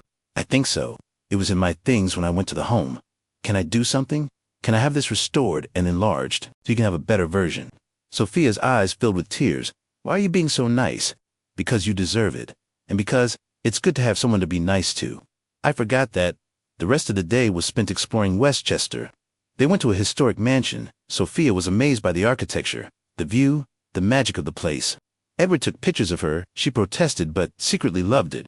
On the way back, they stopped at an art cafe where Sophia saw professional drawing materials, something she had never been able to buy. Would you like them? Edward asked. They're expensive, Sophia. Please. Let me do this. They left with charcoal pencils, quality paper, pastels, markers. Sophia hugged everything as if it were gold. That night, when they got home, Sophia turned to Edward before going upstairs. Thank you for the best day I've had. I don't know how long. For me too. Edward responded sincerely. It's been a long time since I had this much fun. That night, Sophia drew. For the first time in months, it wasn't nightmares or paint on paper. It was a historic mansion, the vibrant colors, the feeling of magic, and in a small corner, she sketched a man looking at the view, Edward, without knowing he was being observed, with an almost peaceful expression. The following weeks brought an unexpected routine. Edward started working fewer hours, getting home in time for dinner. Sophia started the online classes the home had arranged, and Edward discovered he could help with math and physics. "How do you know all this?" Sophia asked one night, frustrated with equations. "Civil engineering. I had to learn to calculate stresses, forces, resistance. This is basic compared to that. For you, maybe. For me, it's Greek. Show me where you're stuck." They worked together for hours. Edward discovered that Sophia was much smarter than the grade suggested. She just had never had consistent support. "You know you're brilliant, right?" he said when they finally solved the problem. Sophia blushed. "I'm not. You are. You just needed someone who believed it." Isabel watched the changes with satisfaction. The house was awakening. There was laughter during dinner, conversations in the garden, life. One night, Edward found Sophia in the library at 2 a.m, as Isabel had warned. "Can't sleep?" he asked, sitting in the armchair opposite. "Nightmares." Sophia admitted, "I've always had them, but here, they're different." "Different how?" "At the home I dreamed that no one came for me, that I aged there forgotten. Here I dreamed that this ends, that I wake up and I'm back." Edward felt his heart break. "Sophia, I know. 3 months, that was the deal. I'm not asking for more, just sometimes I forget to protect myself, and that scares me. What if I told you I'm also afraid?" Sophia looked at him, surprised. "Afraid of what?" "You have everything. I have money. It's not the same thing. I'm afraid that you're starting to like me because I've started to like you. Haven't you here?" And when the 3 months are over, they sat in silence, the weight of unspoken words between them. "What do we do?" Sophia whispered. "I don't know, but maybe we don't have to decide today. Maybe we can just be. For now, Sophia agreed. But they both knew that now had an expiration date. It was Isabel who brought up the subject 2 weeks later. "Mr. Edward, have you thought about what's going to happen at the end of March?" Edward was making coffee. He had started making breakfast on weekends, something he hadn't done in years. "I've been avoiding thinking about it." "You can't avoid it forever. The girl needs stability to know what comes next." "What if what comes next is more time? Permanent, maybe." Isabel almost dropped her cup. "Are you talking about adoption?" "I don't know. Maybe." "Is it crazy?" "It's wonderful." "But sir, are you sure?" "It's a huge decision, I know, and I don't even know if she'd want it. 13 families, Isabel, 13. Why would it be different with me?" "Because you're not trying to mold her into something else. You're letting her be who she is. That makes all the difference." Edward found Sophia in the garden, under the centuries-old oak tree that had become her favorite place. "Can I join you?" "It's your garden. It's our garden." For now, at least, they sat in comfortable silence. Sophia was drawing. She had started taking the notebook everywhere. "Can I see?" Edward asked. Sophia hesitated, then turned the notebook. Pages and pages of the mansion, the gardens, Isabel in the kitchen, Edward working in the office without knowing he was being observed. "These are incredible. You really have talent. Sophia, I'd like to study art." "But it's stupid. There's no career in that." "Who said that?" "Everyone, social workers, teachers, they say I need to be practical." Maria studied art, worked as a freelance illustrator. She made good money, loved what she did. "It's not stupid if it's your passion." Sophia looked at him, something like hope in her eyes. "Do you think I could?" "I think you can be whatever you want. And if you want to study art, we can look for schools, teachers." But the 3 months, Edward took a deep breath. Now or never. What if it wasn't just 3 months? Time seemed to stop. "What do you mean?" "I mean that. These last 2 months have been the best I've had in 3 years. This house became a home again. I became human again. And you, Sophia, you're thriving here. I see it every day." "Edward, you don't have to decide now. And maybe it's too early to even talk about, but I wanted you to know that I'm considering more time. Much more time. Permanent, maybe." Sophia was completely still. "Are you talking about adoption? Eventually? Maybe? If it was something you wanted, I need to think. Of course. No pressure, just think." Sophia got up and went to her room. Edward stayed in the garden, not knowing if he had done the right thing or just ruined everything. That night, Sophia didn't appear for dinner. Not the next day either. She locked herself in her room, and when Edward knocked on the door, she asked to be left alone. "I gave it to her too fast," Edward told Isabel, desperate. "I scared her." "You gave her hope, and hope is scary when you're used to disappointment." On the 3rd day, Edward found an envelope under the bedroom door. Inside, a letter in careful handwriting. "Edward, Sorry for disappearing. I needed to think. I want to believe. I want to believe that this can be real, permanent, mine, but I'm so scared. When the Taylors said they wanted me, I believed. 2 weeks later, I was back at the home. When the Santos family promised it was forever, I lasted a month. 13 times. 13 times I believed, and 13 times I was destroyed. I don't know if I can survive a 14th, but I also don't know if I can let this go without trying. Can you give me more time? Not to decide about adoption, that's too huge, but to believe that you won't wake up one day and decide I was a mistake. Sophia Edward took the stairs 2 at a time and knocked on the door. Sophia, I read the letter. Can I come in? The door opened slowly. Sophia had red eyes from crying so much. Listen to me, Edward said, kneeling to be at eye level with her. I know I have no way to prove it to you now. Words are easy, and you've been lied to before with them, but I'm going to prove it with actions.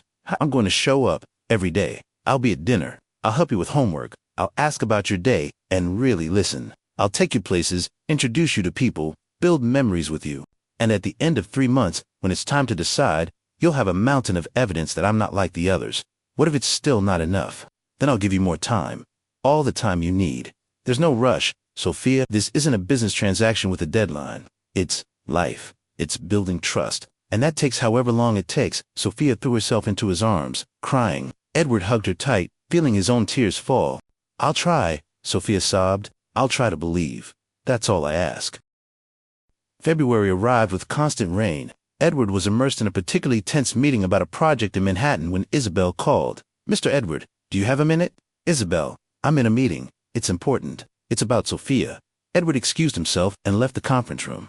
What happened? Is she okay? She's fine physically, but, sir, did you know today is her birthday? Edward felt his stomach drop. What a win. Why didn't she say anything?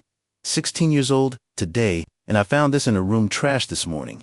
Isabel sent a photo, a torn drawing of a birthday cake, balloons, a party, and in a margin, written small, nobody remembers, I'm coming home now, sir. You have the presentation in an hour. I don't care, my daughter. Sophia needs me. It was the first time he'd said those words, my daughter. Edward canceled everything and ran out. He called Anthony on the way. I need an urgent favor. Do you have contacts for her parents? Biological? Any family? Edward, they died. I know, but records, photographs, anything about her history. I can check the archives. Why? It's her birthday, 16 years old, and she thinks nobody remembers. There was a pause. I'll see what I can do. Edward stopped at every store he found. Bookstores, art stores, an expensive bakery. He arrived home, out of breath, arms full of bags. Isabel, I need help. We have 2 hours. They worked like crazy. Isabel made a cake slightly crooked but made with love. Edward hung decorations clumsily but with determination. He wrapped gifts awkwardly torn paper, crooked ribbon, but each chosen with care. At 6 in the evening, he knocked on the blue room door. Sophia, can you come down? I need to show you something. I'm busy, please. Just 5 minutes? He heard reluctant footsteps. Sophia opened the door, her eyes still red. What is it? Come with me. No questions. He took her by the hand to the dining room. When he opened the doors, Sophia froze. The room was transformed. Balloons everywhere, most on the floor because Edward didn't know how to blow them up properly. A hand-painted banner, Happy Birthday, Sophia, 16 years. The crooked cake, but decorated with love, presents piled on the table. And on the walls, in large prints, the restored photograph of her parents. Photographs of Sophia and Edward from recent weeks, her drawings framed. I don't. Happy birthday, Sophia, Edward said softly. I'm sorry I didn't know before. I'm sorry for the 15 birthdays nobody celebrated, but this one will be remembered. The tears came then, years of forgotten birthdays, of feeling invisible, of believing she didn't matter. How did you know? Isabel found the drawing and realized that you thought nobody cared, but I care, Sophia. I care so much. Isabel appeared with lit candles on the cake. Anthony arrived with more presents. Edward had called everyone he knew. They sang happy birthday, off-key but sincere. Sophia blew out the candles, making a silent wish. Let this be real. Let me stay. The presents were perfect. Professional art materials, books she had mentioned wanting, carefully chosen clothes, but it was the last one that destroyed her. A small box. Inside a delicate necklace, a pendant shaped like an oak tree. It's our tree, Edward explained. The place where we started to become a family. I wanted you to have something to remember. Sophia threw herself into his arms, crying openly. Thank you. Thank you for seeing me, for caring for everything. Happy birthday, sweetheart. The first of many, I hope. That night, After everyone left, Sophia and Edward sat in the garden despite the cold. Do you know what my wish was? Sophia asked. You're not supposed to tell or it won't come true. I don't care. I wished to stay. For this to be real, to have a family. Edward pulled her into a side hug. You already do. Maybe not officially yet, but you already do. With the birthday passed, came a new decision. Sophia couldn't continue just with online classes. She needed interaction, normalcy. Edward enrolled her in a private school in Westchester. Expensive, yes, but with psychological support, small classes, teachers who cared. The first day was terrifying. What if nobody likes me? Sophia asked in the car. Then they're stupid and don't deserve you. Edward, I'm serious. So am I. Sophia, you're smart, talented, funny when you relax. Anyone with half a brain will love meeting you. What if they find out about the home, the families? Then they find out you have nothing to be ashamed of. Your past doesn't define you. But of course, teenagers are cruel. In the first week, Sophia came home in silence. In the second, Edward noticed bruises on her arms.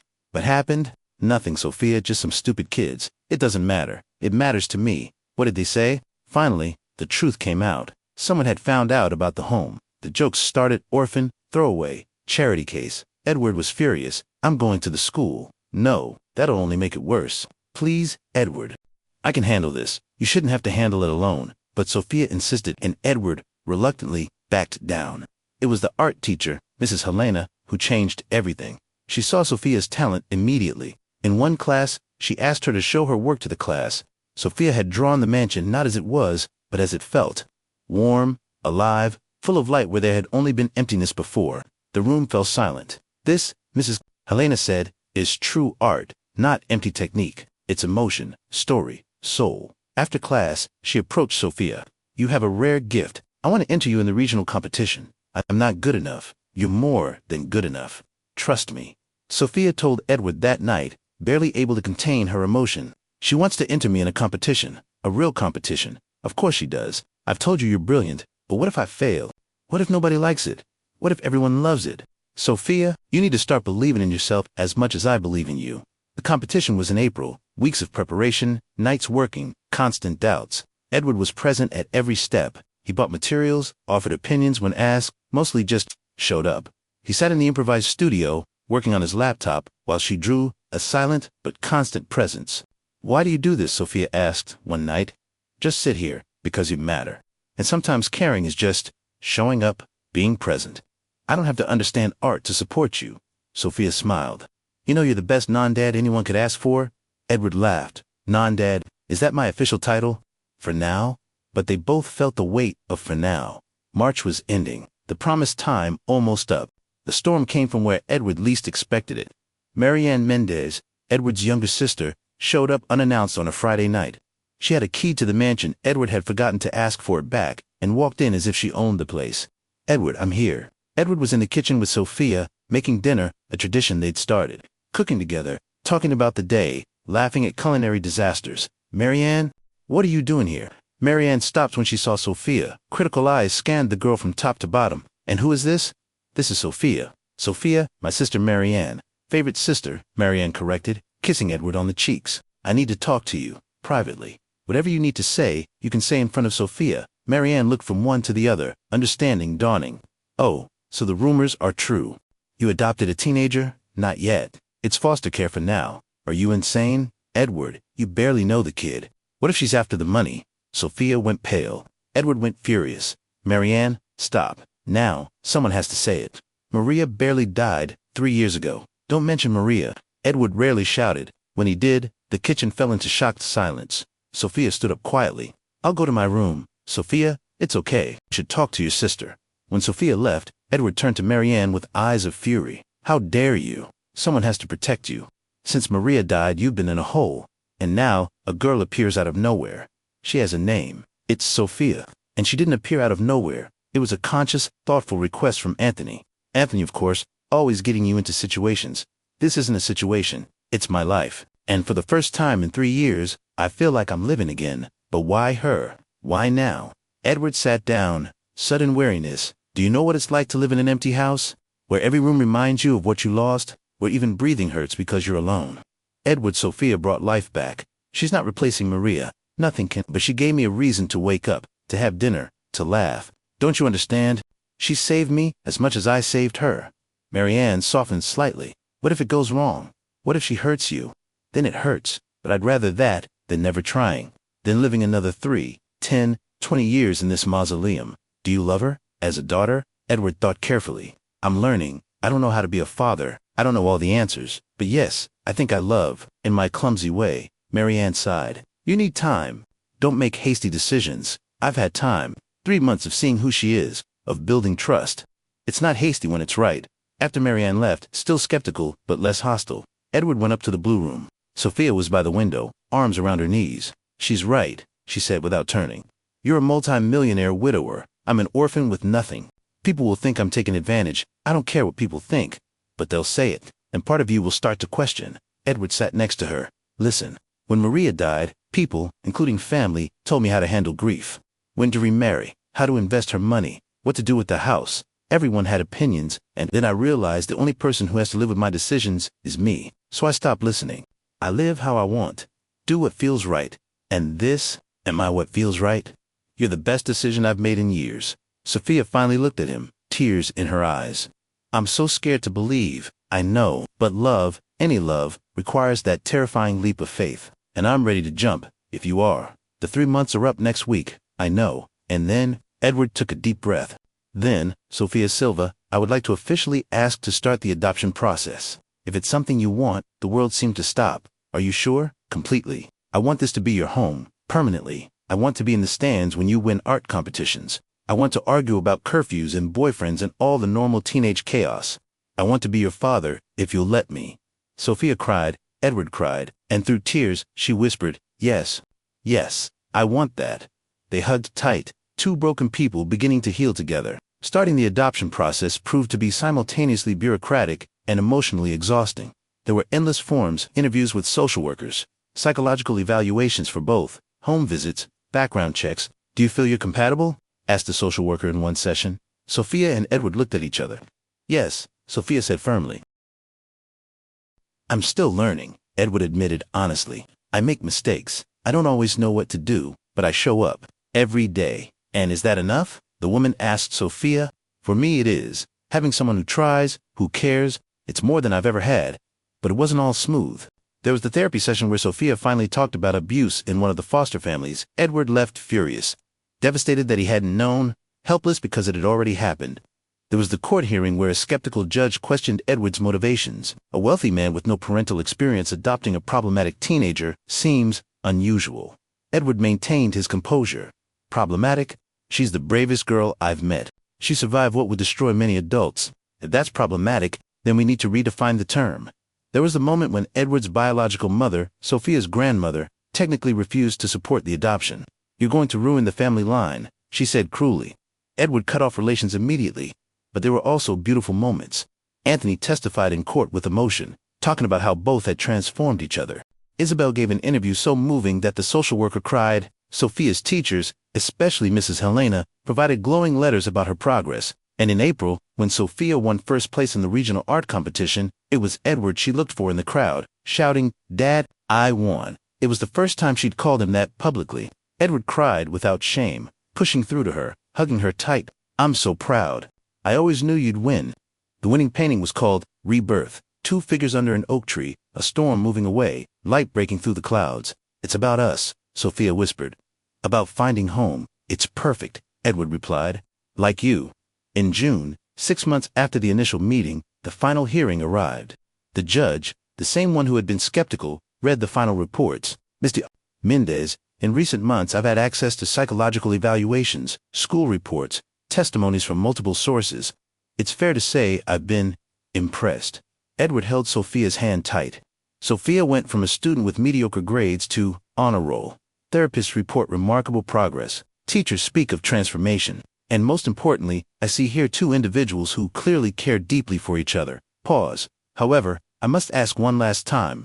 Sophia, are you sure? Adoption is permanent. You're only 16 years old. If you change your mind, Sophia stood up, voice firm. Your Honor, I spent 15 years not being sure of anything, not knowing where I'd sleep next month, not knowing who would care, not knowing if I mattered to anyone. She looked at Edward. Now I know, he shows up. I know he cares. I know that when I say Dad, there's someone who answers. I don't want to change my mind. I want this forever. The judge smiled, genuinely, this time. Then, with the power vested in me, I declare this adoption finalized. Congratulations, Mr. Mendez. Congratulations, Sophia. You are officially father and daughter. The courtroom erupted in applause. Anthony cried. Isabel shouted with joy. But Edward and Sophia just hugged, lost in a moment they had both thought impossible months before. Welcome to the family, daughter. Welcome to my heart. Dad, the following months were a whirlwind of adjustments, joys, and occasional stumbles. Sophia legally changed her name to Sophia Mendez, keeping Silva as a middle name in honor of her biological parents. The new birth certificate arrived in an official envelope. She held it for hours, barely believing it was real. Sophia Maria Silva Mendez, she read aloud. The Maria is for my wife. If you're comfortable, she would have loved to meet you. I'm honored. The house was completely transformed. The blue room was redesigned with Sophia's input, walls now covered with her art, shelves filled, personalized study area. But, more importantly, the mansion came to life.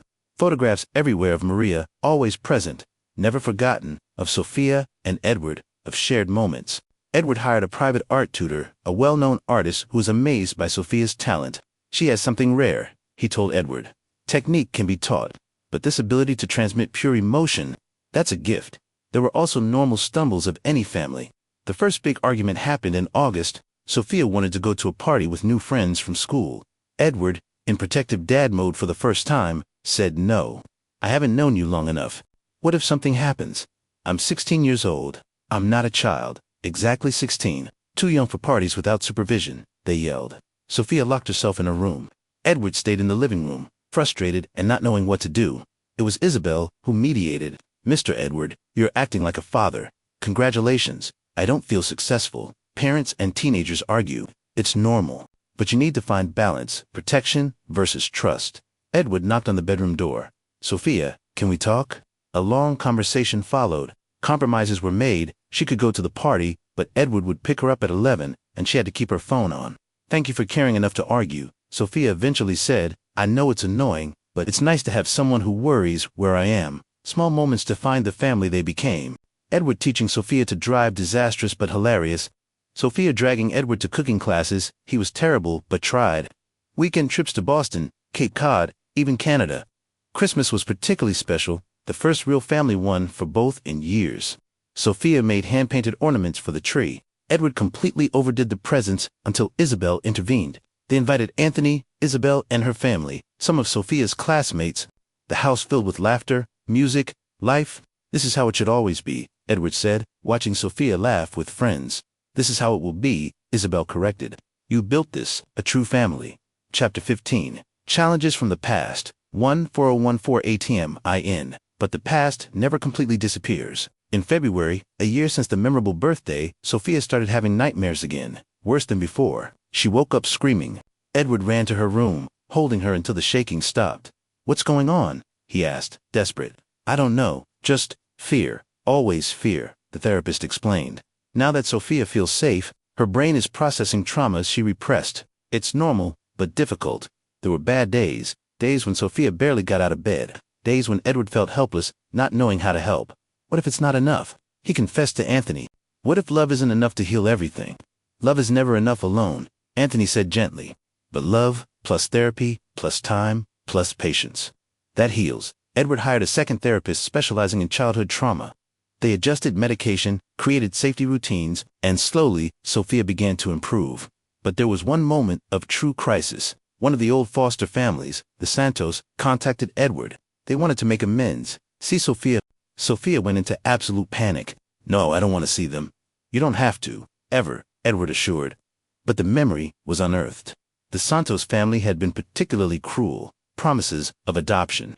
Then rejection when Sophia didn't behave well enough. That night, Sophia had the worst episode yet. Self-harm, something she hadn't done in months. Edward found her in the bathroom, blood in the sink, tears on her face.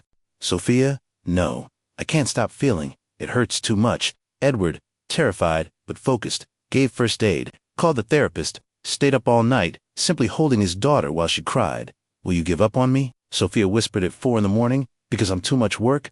Never. Listen to me, never. I don't care how many bad nights, how many crises, how much work. You're my daughter. And parents don't give up. The Santos gave up. 13 families gave up. I'm not them. And every day that passes, I'll prove that to you. A brief hospital stay followed. Just observation, medication adjustment. Edward stayed at the hospital every night, sleeping in an uncomfortable chair next to her bed. When Sophia was discharged, she hugged him tight. Thank you for staying, always. Recovery was gradual. There were setbacks, but there was also progress. Sophia started writing, not just drawing, but writing about feelings. She shared with Edward, who listened without judging. I think I'm starting to believe, she said in a family therapy session, that this is real, that he's not leaving. And what makes you believe? The therapist asked. Because he's already had hundreds of reasons to give up, and he always chooses to stay. Edward held her hand. I'll always choose to stay. At 17, Sophia was unrecognizable from the scared girl who had arrived at the mansion, confident most days. Talented, undeniably loved, deeply. She won more art competitions, was accepted to a prestigious summer program in Florence, 2 weeks studying with masters. I don't know if I can go, she said nervously to Edward. Why? It's an incredible opportunity. What if I don't come back? What if I decide to stay there? Edward understood. Fear of abandonment worked both ways. Sophia, do you want to stay in Florence? No, I want to go, learn, and come home. Then that's what you'll do. I'll trust that you'll come back because this is your home, and you have to trust that home will be here when you return. It was a huge leap of faith for both. Edward took her to the airport, hugged her tight. Have fun, learn everything, take a million photos, and call when you can. Will you be okay alone? I'll survive 2 weeks, but I'll miss you. Sophia left. Edward returned to a too-quiet house, but she called every day, shared stories of classes, museums visited, art scene. Her voice sparkled with happiness. And 2 weeks later, when Edward picked her up at the airport, Sophia ran into his arms. Dad, I missed you so much. I missed you too. How was it? Incredible. But you know what I realized? Well, no matter how beautiful Florence is, or Paris, or wherever I go, home is where you are. Edward cried right there, in the airport, without shame. Future decisions approached, universities, careers, adult life. Sophia was accepted to the best art schools, Boston, New York, even some international ones. I don't know what to choose, she admitted. What does your heart want? To stay close? But is that limiting? Should I explore the world? Edward thought carefully. You can do both. Choose the best school for you, even if it's far. But know that home is always here. Holidays, weekends, when you need refuge. It's not limiting to have a safe base. It's liberating. Sophia chose New York, excellent art school, close enough to visit regularly. But I'm going to live in the dorm, she decided. I need to learn to be independent. It hurt Edward, but it was pride too. You're ready? And I'll always be a phone call away. The gallery in Manhattan buzzed with energy. Oak House, Sophia's dream project, finally realized. Sophia Mendez, now 22, graduated with honors, respected emerging artist, circulated through the crowd. Shorter hair, confidence in her eyes, genuine smile, but she kept stopping to look for one person. Edward was near the central painting, Rebirth, the piece that had won the first competition. Hair completely gray now, 59 years old, but eyes alive in a way they hadn't been in years. Nervous, he asked when Sophia approached, terrified. What if nobody comes? What if nobody buys anything? Edward laughed. Look around. It's packed, and you've already sold 3 pieces. I still can't believe this is real. My own gallery. Believe it. You worked for this. The gallery had a special purpose. Minus 50% of profits went to art programs for youth in foster care, grants for materials, classes, exhibitions. Every child deserves the opportunity you gave me, Sophia had explained when proposing the idea. The opportunity to create, to dream, to believe there's a future. Edward had financed everything immediately. Anthony approached, now 70, but still active. Remember when I asked you for that impossible favor? Edward smiled. 3 months. You said 3 months, and you gave her a lifetime. Thank you, friend. The culminating moment came when Sophia stepped onto the small stage for the opening speech. Good evening, everyone. Thank you for coming to celebrate the opening of Oak House. She looked at Edward, who waved encouragingly. 8 years ago, I was a girl nobody wanted. 13 families had returned me like a defective product. I learned not to believe in pretty words, in promises, in love. The room fell into absolute silence. Then I met a man who was also broken, who had also given up. And together, in a stumbling, clumsy, imperfect way, we built a family. Sophia started to cry, but continued. He taught me that love doesn't have to be perfect to be real. That family is choice, not blood. That it's never too late to start over. She pointed to the central painting. This piece is called Rebirth. It's about a storm passing, light breaking through dark clouds. It's about 2 people under a tree, choosing to believe that tomorrow can be better. She looked directly at Edward. Dad, thank you for not giving up when I gave you hundreds of reasons, for showing up every day. for teaching me that I'm worthy of love. All of this gallery, this life, this person I became, exists because you chose to see me when I was invisible. Edward was crying openly. The whole room was. Sophia came down, hugging him tight. I'm so proud, Edward whispered. So incredibly proud. I wouldn't be here without you. I wouldn't be alive without you. The night passed in celebration. Friends, colleagues, even Marianne, who had eventually accepted Sophia, especially after becoming an aunt when Sophia adopted Isabel as honorary grandmother. When the crowd finally dispersed, Edward and Sophia were alone in the gallery. Remember the first day? Sophia asked, when you said it was just 3 months? I remember. I was so nervous. Me, too. I was so sure it would end like it always did. And now, Sophia looked around the gallery she built, the life she created, the father she gained. Now I know that the best tomorrows start with brave choices today, with someone willing to risk a broken heart to find healing. It was the best choice of my life. Mine too. They left together into the New York night, father and daughter, two people who had been lost and found each other. Behind them, through the gallery window, rebirth glowed under soft lights. Two figures under an oak tree, storm passing, light breaking through. A story of pain transformed into beauty, of loneliness transformed into family, of broken hearts that found the courage to love again. Final message, for every child waiting for a home, for every broken heart waiting for healing, for every person who thinks it's too late to start over, never lose hope. Love can come when we least expect it, in the most unexpected ways, and transform everything. Because family isn't about blood, it's about choice, it's about showing up, it's about loving even when it's hard. And when we find that, when we choose to believe the impossible becomes real. The news arrived in a way grief often does, quietly, without ceremony. A phone call in the early morning, a voice careful, rehearsed, words chosen to soften something that could not be softened. Elena listened without interruption. When the call ended, she sat at the edge of her bed for a long time, phone resting in her hand, the room still half dark. The city outside hadn't woken yet.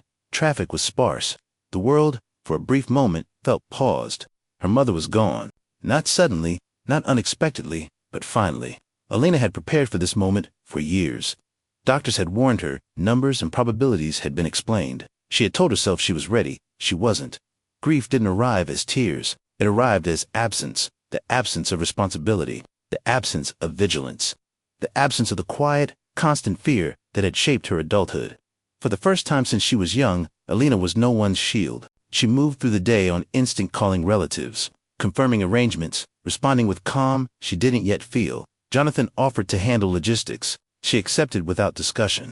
That night, alone, Elena opened a drawer she rarely touched. Inside were things she had carried across years in apartments, old receipts, handwritten notes, photographs curled at the edges. She found one picture she hadn't seen in a long time. Her mother, younger, tired but smiling, an arm around Elena's shoulders, taken on the day neither of them remembered clearly, but which had mattered enough to capture. Elena sat on the floor and held the photograph carefully, and then the tears came. Not loud, not dramatic, steady. She cried for the years spent managing instead of feeling, for the version of herself that learned early how to be composed. For the nights she stayed strong when she wanted to collapse. She cried because grief, she realized, was the one thing she had postponed without consequence. Till now, the days that followed were slow. Friends came and went, condolences were offered, stories were shared. Elena listened more than she spoke. At the service, she stood quietly, hands folded, eyes focused on a single point, as if grounding herself in place. She didn't give a speech, she didn't need to. Afterward, she walked alone for a long time. Jonathan joined her without saying much. You don't have to hold this alone, he said gently. Elena nodded. I know, she replied. I just need to learn how not to. In the weeks after, Elena stepped back more than usual. She postponed meetings, declined invitations, let the world proceed without her input. For the first time, she allowed herself to be inefficient. She slept late, took long baths, walked without destination. Grief moved unpredictably, some days heavy, others distant. She learned not to judge it. One afternoon, she visited the small community center again, the same room, the same worn chairs. She sat in the back, listening. When the session ended, the organizer recognized her. Would you like to speak? She asked softly. Elena shook her head. Not today, she said. Today I'm just listening. And that, she realized, was enough. Late one evening, Elena wrote in a notebook she kept by her bed. She didn't write about loss. She wrote about gratitude, not in sweeping statements, but in specifics. The way her mother hummed while cooking. The way she folded laundry carefully, even when tired. The way she believed Elena deserved more than survival. Writing these things didn't ease the grief, but it anchored it. Months later, Elena felt something shift again. Not closure, integration. Grief didn't disappear, it softened. It took up less space, leaving room for other emotions to return.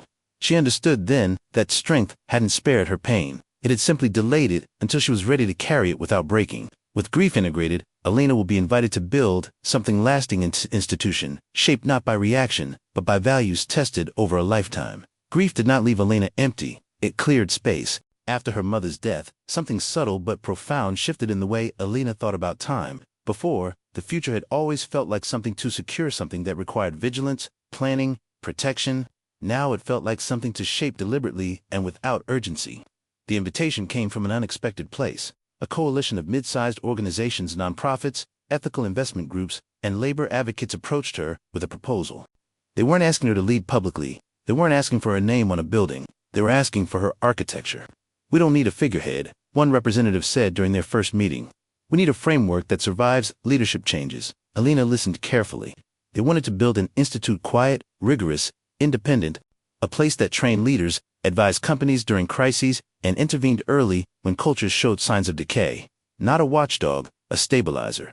Elena felt the weight of the proposal settle slowly. This wasn't about reaction. This was about prevention. She took weeks before responding. She mapped possibilities, risks, failures. She asked herself questions she had learned not to avoid. Would this dilute her values? Would it require compromises she wasn't willing to make? Would it become another system that forgot the people it claimed to protect? When she finally agreed, she did so on one condition. No donor influence on findings, she said firmly. No silence clauses. No leadership without accountability. The coalition hesitated, then agreed. The early days were painstaking. Elena worked with small teams, designing structures that favored transparency over speed. She insisted on slow onboarding, on clear language, on dissent being documented rather than dismissed. Some advisors warned her, "This will limit growth," they said. Elena nodded. "That's the point," she replied. "Growth without integrity is just expansion."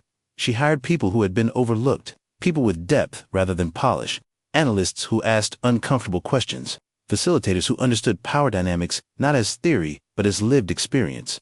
The institute opened quietly. No press conference, no launch event, just work. Within a year, its influence became evident. Companies sought guidance early, not after scandals. Boards invited intervention before cultures hardened. Leaders asked how to repair trust rather than manage fallout. Elena rarely appeared publicly. She designed from behind the scenes, reviewing frameworks, mentoring quietly, stepping in only when clarity was needed. Jonathan visited one afternoon, observing the space. "You've built something that doesn't depend on you," he said. Elena smiled. That was the goal. As the institute matured, Elena felt a sense of peace she hadn't known before. Not the absence of difficulty, the absence of urgency. She had learned that not everything needed her direct involvement. That influence multiplied when released. Sometimes, she thought of the young woman she once was, standing near a wall in a glittering room, hoping not to be noticed. She would never meet her again, but she honored her daily. Years later, Elena was invited to speak not to a crowd, but to a small group of trainees entering the Institute's fellowship program. She stood before them briefly. "I won't tell you how to be powerful," she said. "I'll tell you how to be precise. How to listen when silence is expected. How to leave rooms better than you found them." They listened, not because she demanded it, because she embodied it. That evening, Elena returned home and stood by the window once more. The city had changed, so had she. She no longer measured success by visibility or victory or recognition. She measured it by continuity, by systems that remembered people, by choices that held when no one was watching, and by the knowledge that what she had built would endure quietly, steadily long after her name faded from memory. Jonathan Reed did not smile when he made the offer. There was no dramatic pause, no promise of instant transformation, no comforting language meant to soften reality. He simply closed the folder, placed it carefully on the table between them, and looked at Elena as if she were a professional, already someone whose future depended on choices, not charity. "I don't rescue people," Jonathan said calmly. "I invest in them." Elena straightened slightly. "What does that mean?" she asked. "It means I don't give money without structure," he replied. "I don't open doors without expecting you to walk through them on your own. And I don't protect people from consequences, only from injustice." Elena absorbed his words slowly. Jonathan continued, "I'm willing to sponsor you. Education, training, healthcare coverage for your mother, a living stipend so you can stop juggling jobs just to survive." Her breath caught. "But," he added immediately, "this isn't a gift." Elena nodded. What's the cost? Jonathan studied her for a moment, as if measuring not her desperation, but her capacity. Time, discipline, silence, and patience, he said. You will disappear from the life you know. No social media, no side jobs, no shortcuts. You will work harder than you ever have on for a long time. No one will know who you are becoming. Elena's chest tightened. How long? She asked. Jonathan answered honestly. Years. The words settled heavily between them. Elena thought of her mother's medical bills, of kneeling on cold marble, of Richard Hale's voice, telling her she didn't belong. She didn't hesitate. I'll do it, she said. Jonathan raised an eyebrow. You didn't ask what you'd be doing. Elena met his gaze. I don't care, she replied. As long as I never have to beg for dignity again. Jonathan nodded once. Good, he said, because what I'm offering isn't comfort. It's transformation. The transition was fast and absolute. Within a week, Elena's life was dismantled and rebuilt in silence. Her mother was moved to a better facility under Jonathan's insurance network. Elena signed documents she barely understood at first, non-disclosure agreements, study contracts, performance clauses. She moved into a small, furnished apartment near the financial district. No luxury, no indulgence. Just quiet and stability. And then the work began. Jonathan placed her in a private program designed for people who were meant to operate behind the scenes of power. Financial literacy, corporate law basics, negotiation psychology, risk analysis, strategic communication. Her days were brutal. She woke before sunrise, studied until her head throbbed, took notes until her hands ached, failed tests, repeated modules, learned to listen more than speak. She cried exactly once alone, late at night, after realizing how much she didn't know. The next morning, she got up anyway. Jonathan checked in weekly, never hovering, never praising unnecessarily. You don't need encouragement, he told her once. You need consistency. Elena thrived under it, not because it was easy, but because it was fair. For the first time in her life, effort led somewhere tangible. Months turned into years. Elena learned how money moved quietly, how reputations were shaped, how influence rarely looked like power from the outside. She learned something else, too. Richard Hale's name kept appearing, case studies, market manipulations, acquisitions that destroyed smaller companies and enriched him further. She never mentioned him, but Jonathan noticed he's careless. Jonathan said one evening during a private review, arrogant men usually are. Elena didn't respond. What would you do? Jonathan asked. If you were in a position to stop someone like him. Elena thought carefully. I wouldn't attack him, she said. I'd let him expose himself. Jonathan smiled faintly. Good, he said, because that's how real power works. 5 years later, Elena Carter no longer existed. At least, not on paper. Her name had changed. Her credentials were layered. Her financial footprint was clean, precise, untouchable. She had become someone else, someone Richard Hale had never looked down on. And when Jonathan finally invited her into the inner circle, into rooms where decisions altered lives, he said only one thing. Remember the floor. Elena nodded. She never forgot. Richard Hale prided himself on memory. Names, faces, numbers. He remembered what mattered. He remembered who was useful, who was powerful, who could open doors. He remembered favors and slights alike, cataloging them with equal care. What he didn't remember were people he considered irrelevant. That was why, when Elena Whitmore walked into the conference room on the 42nd floor of Hale Industries, he didn't look twice. She arrived 10 minutes early, as she always did. Not because she was nervous, but because arriving early allowed her to observe before being observed. The room was sleek and cold, glass walls overlooking the city, a long table polished to perfection. Executives filed in one by one, greeting each other with practiced familiarity. Richard sat at the head, scrolling through his tablet, already bored. Elena Whitmore, announced the assistant, representing Reed Strategic Capital. Richard's hand paused for half a second. Reed, Jonathan. Reed didn't attend meetings anymore unless something mattered. Richard finally looked up and frowned. The woman standing near the chair across from him was composed, elegant, and unreadable. Her dark blazer was tailored, understated. Her posture was relaxed, but precise. There was no hesitation in her movements, no need to announce herself. She met his eyes calmly. Richard felt a faint, inexplicable irritation. She looked familiar, but not in any way he could place. Ms. Whitmore, he said, gesturing for her to sit. I wasn't aware Reed Capital had interest in this acquisition. Elena took her seat. We don't, she replied evenly, not directly. Richard leaned back slightly. Then why are you here? Elena folded her hands on the table. Because my firm is considering whether you are worth partnering with. A few executives exchanged glances. Richard's lips twitched. Confidence didn't impress him. Results did. And have you decided? He asked. Not yet, Elena said. That's what this meeting is for. Richard studied her more closely now. There was something about her voice, steady, unafraid, that unsettled him. He dismissed the feeling. People tried to intimidate him all the time. The presentation began. Financial projections, market analysis, risk exposure. Alina spoke only when necessary, but when she did, the room listened. She asked questions no one else asked. Questions that revealed structural weaknesses, ethical gray areas, long-term liabilities others preferred to ignore. Richard felt the shift before he saw it. The room was no longer orbiting him, it was responding to her. Interesting perspective, Richard said finally, forcing a smile. Though I wonder if you have the practical experience to fully grasp how these deals play out. Alina met his gaze. I do, she replied simply. Richard smirked. From where? He asked. Her resume is unusually quiet. Before 5 years ago, Alina didn't flinch. Some people build loudly, she said. Others build correctly. The meeting ended without resolution. As executives filed out, Richard remained seated, watching Alina gather her tablet. Ms. Whitmore, he said, a word. She paused. Yes, you seem confident, he said lightly. But confidence without leverage is dangerous. Alina smiled. It wasn't warm. It is, she agreed. That's why I never showed my hand without leverage. She turned and left. Richard stared after her. Something twisted in his gut. That night, Richard reviewed everything he could find on Alina Whitmore. Her credentials were impeccable. Her financial trail was clean.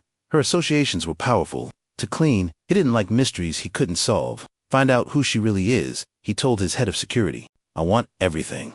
Alina returned to her hotel suite and closed the door quietly behind her. Only then did she allow herself to exhale, not because the meeting scared her, but because it had worked. Jonathan Reed had warned her this moment would feel surreal. Power shifts don't announce themselves, he had said. They confused the people who thought they were untouchable. Alina sat by the window, looking down at the city lights. She remembered kneeling on marble floors. She remembered laughter, and she felt no anger now, only clarity. 2 days later, Richard received a call. Sir, his assistant said cautiously, Jonathan Reed is requesting a private meeting. Richard straightened. Jonathan Reed didn't request meetings. He summoned people. Schedule it, Richard said. Immediately, the private room was smaller. No entourage, no audience. Jonathan Reed sat calmly, hands folded, eyes sharp as ever. Richard forced a cordial smile. Jonathan, he said, to what do I owe the pleasure? Jonathan didn't return the smile. I wanted to discuss Alina Whitmore, he said. Richard's pulse quickened. Ah, he said, an impressive associate of yours. Jonathan tilted his head slightly. You don't recognize her, he said. It wasn't a question. Richard frowned. Should I? Jonathan's gaze hardened. You met her once, he said, years ago, at a charity dinner. Richard searched his memory. Nothing. Jonathan continued. She was serving wine. The room went very still. Richard felt a chill crawl up his spine. Jonathan leaned forward slightly. She knelt on the floor, he said calmly. Because you told her to. Silence. The memory struck not clear, but sharp enough to sting. A glass, red wine, a young woman's eyes. Richard laughed, too quickly. You can't be serious, he said. That could have been anyone. Jonathan's voice dropped. It wasn't. Richard's smile faded. Her name was Alina Carter, Jonathan said, and she remembers everything. Richard swallowed. That's impossible, he said. People like that don't come back. Jonathan stood. They do, he said. Just not the way you expect. He turned toward the door, then stopped. One more thing, he added. She's not here for revenge. Richard exhaled shakily. Jonathan looked back at him. She's here for consequence. The door closed. Richard sat alone. And for the first time in decades, uncertainty settled in. Years passed in a way that no longer startled Alina. Time stopped feeling like something to outrun. It became something that carried quietly, steadily choices forward, long after the chooser stepped out of view. Alina did not track outcomes the way institutions often did. She didn't measure success in numbers alone. She noticed it in subtler ways. The absence of emergencies, the shortening of conflicts, the tone of conversations that once would have hardened into silence. She saw it in letters forwarded to the Institute anonymous, brief, sometimes unsigned. We changed a policy before anyone got hurt. We spoke earlier than we would have. We didn't wait for permission. Alina read these messages without collecting them. She understood that holding proof too tightly could turn purpose into possession. One afternoon, while visiting a regional office far from the city, Alina met a young analyst named Mara. Mara didn't know Alina's story. She didn't recognize the name, and that mattered. During a break, Mara asked a question casually, almost offhand. Why is dissent documented here? She asked. Most places discourage it. Alina answered gently. Because disagreement is often the first signal of care, she said. Silencing it usually means something else is already broken. Mara nodded slowly. Later, as Elena prepared to leave, Mara stopped her. "I don't know who designed this place," she said, "but it feels safer than anywhere I've worked." Elena smiled. "That's the design," she replied. There were lives Elena would never touch directly.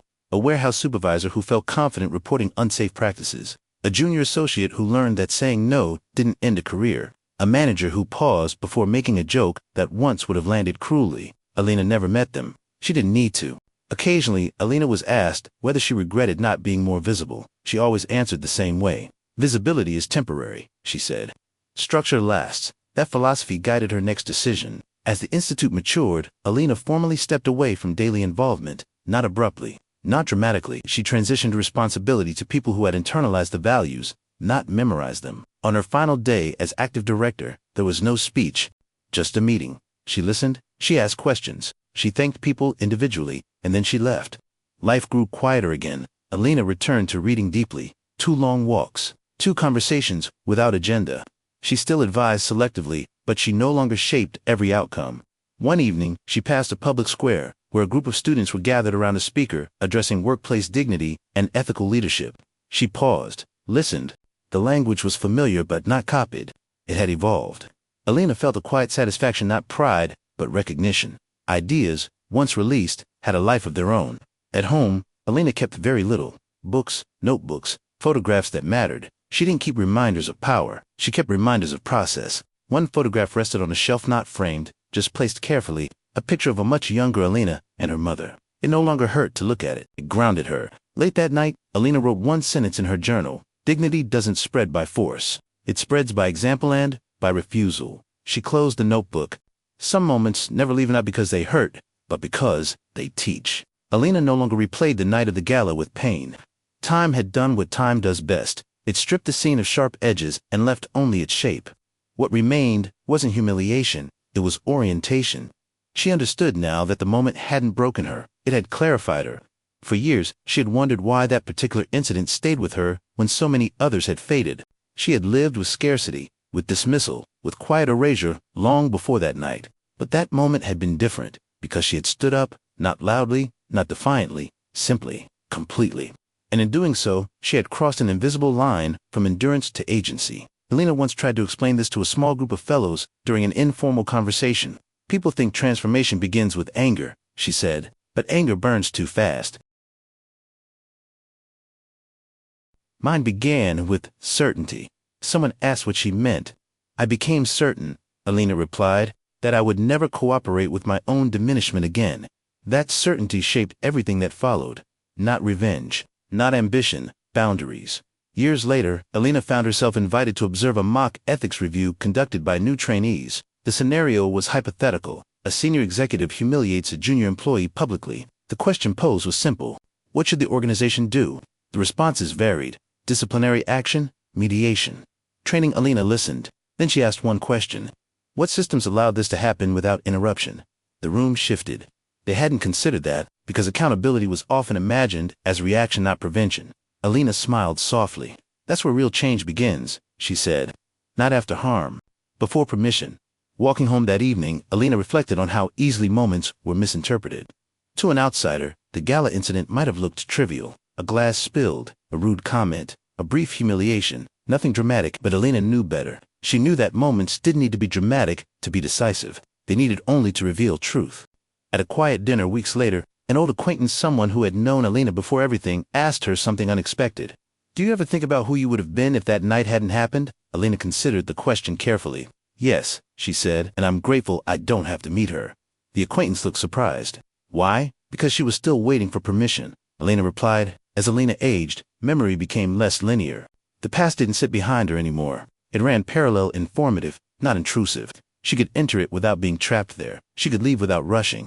This, she realized, was freedom." One morning, Elena visited a museum alone. She wandered slowly, stopping in front of a painting depicting a crowded banquet scene. Figures sat around a long table, faces turned toward one another, expressions frozen in oil and shadow. Servants stood in the background, half-lit, barely noticed. Elena studied the scene for a long time. Then she moved closer and noticed something she'd never seen before. One servant's gaze met the viewer directly, unflinching. Present Elena smiled. History, she realized, always recorded more than it intended. Back at home, Alina wrote again, not out of need, but habit. She wrote about how moments don't end. They echo forward until someone listens differently. She wrote about how humiliation can either collapse a person or become the first clear signal of what they refuse to accept again. She wrote one final line at the bottom of the page: "What tried to reduce me became my point of reference." She closed the journal. The truest measure of anything Alina built was not whether her name remained attached to it. It was whether it worked without her. Years after she stepped away from daily involvement, the Institute continued its work quietly. Reports were written. Interventions were made early. Cultures shifted before damage became irreversible. No one asked for Alina, and that was exactly as she intended. In another city, in another company, a junior employee interrupted a meeting, not loudly, not defiantly, simply, clearly. "I think we should pause," she said. "This conversation is starting to cross a line." The room went still. Then the manager nodded. "You're right," he said. "Let's reset." The meeting continued. No apology was required. No escalation followed. The moment passed, and something invisible held. Alina never heard about that meeting. She never would. But it existed because norms had shifted, because somewhere, long ago, someone refused to kneel and then refused to disappear. As Alina entered her later years, life remained intentionally simple. She lived in a modest home, filled with light. She kept mornings slow and evenings open. She volunteered occasionally, not as an authority, but as a presence. Sometimes people recognized her. Sometimes they didn't. She learned to enjoy both equally. One afternoon, Alina visited a small restaurant while traveling. The space was warm, unpretentious. Servers moved easily between tables. There was laughter, but not at anyone's expense. A young server dropped the tray. The sound startled the room. The server froze. Then another employee stepped in immediately, smiling, helping clean up. "It's okay," the manager said gently. "It happens." The room exhaled. Alina watched quietly. She didn't need to intervene. She didn't need to explain. This was enough. That evening, Alina returned to her hotel room and stood by the window. The city below moved, as cities always did, fast, indifferent, alive. She thought briefly of the girl she had once been.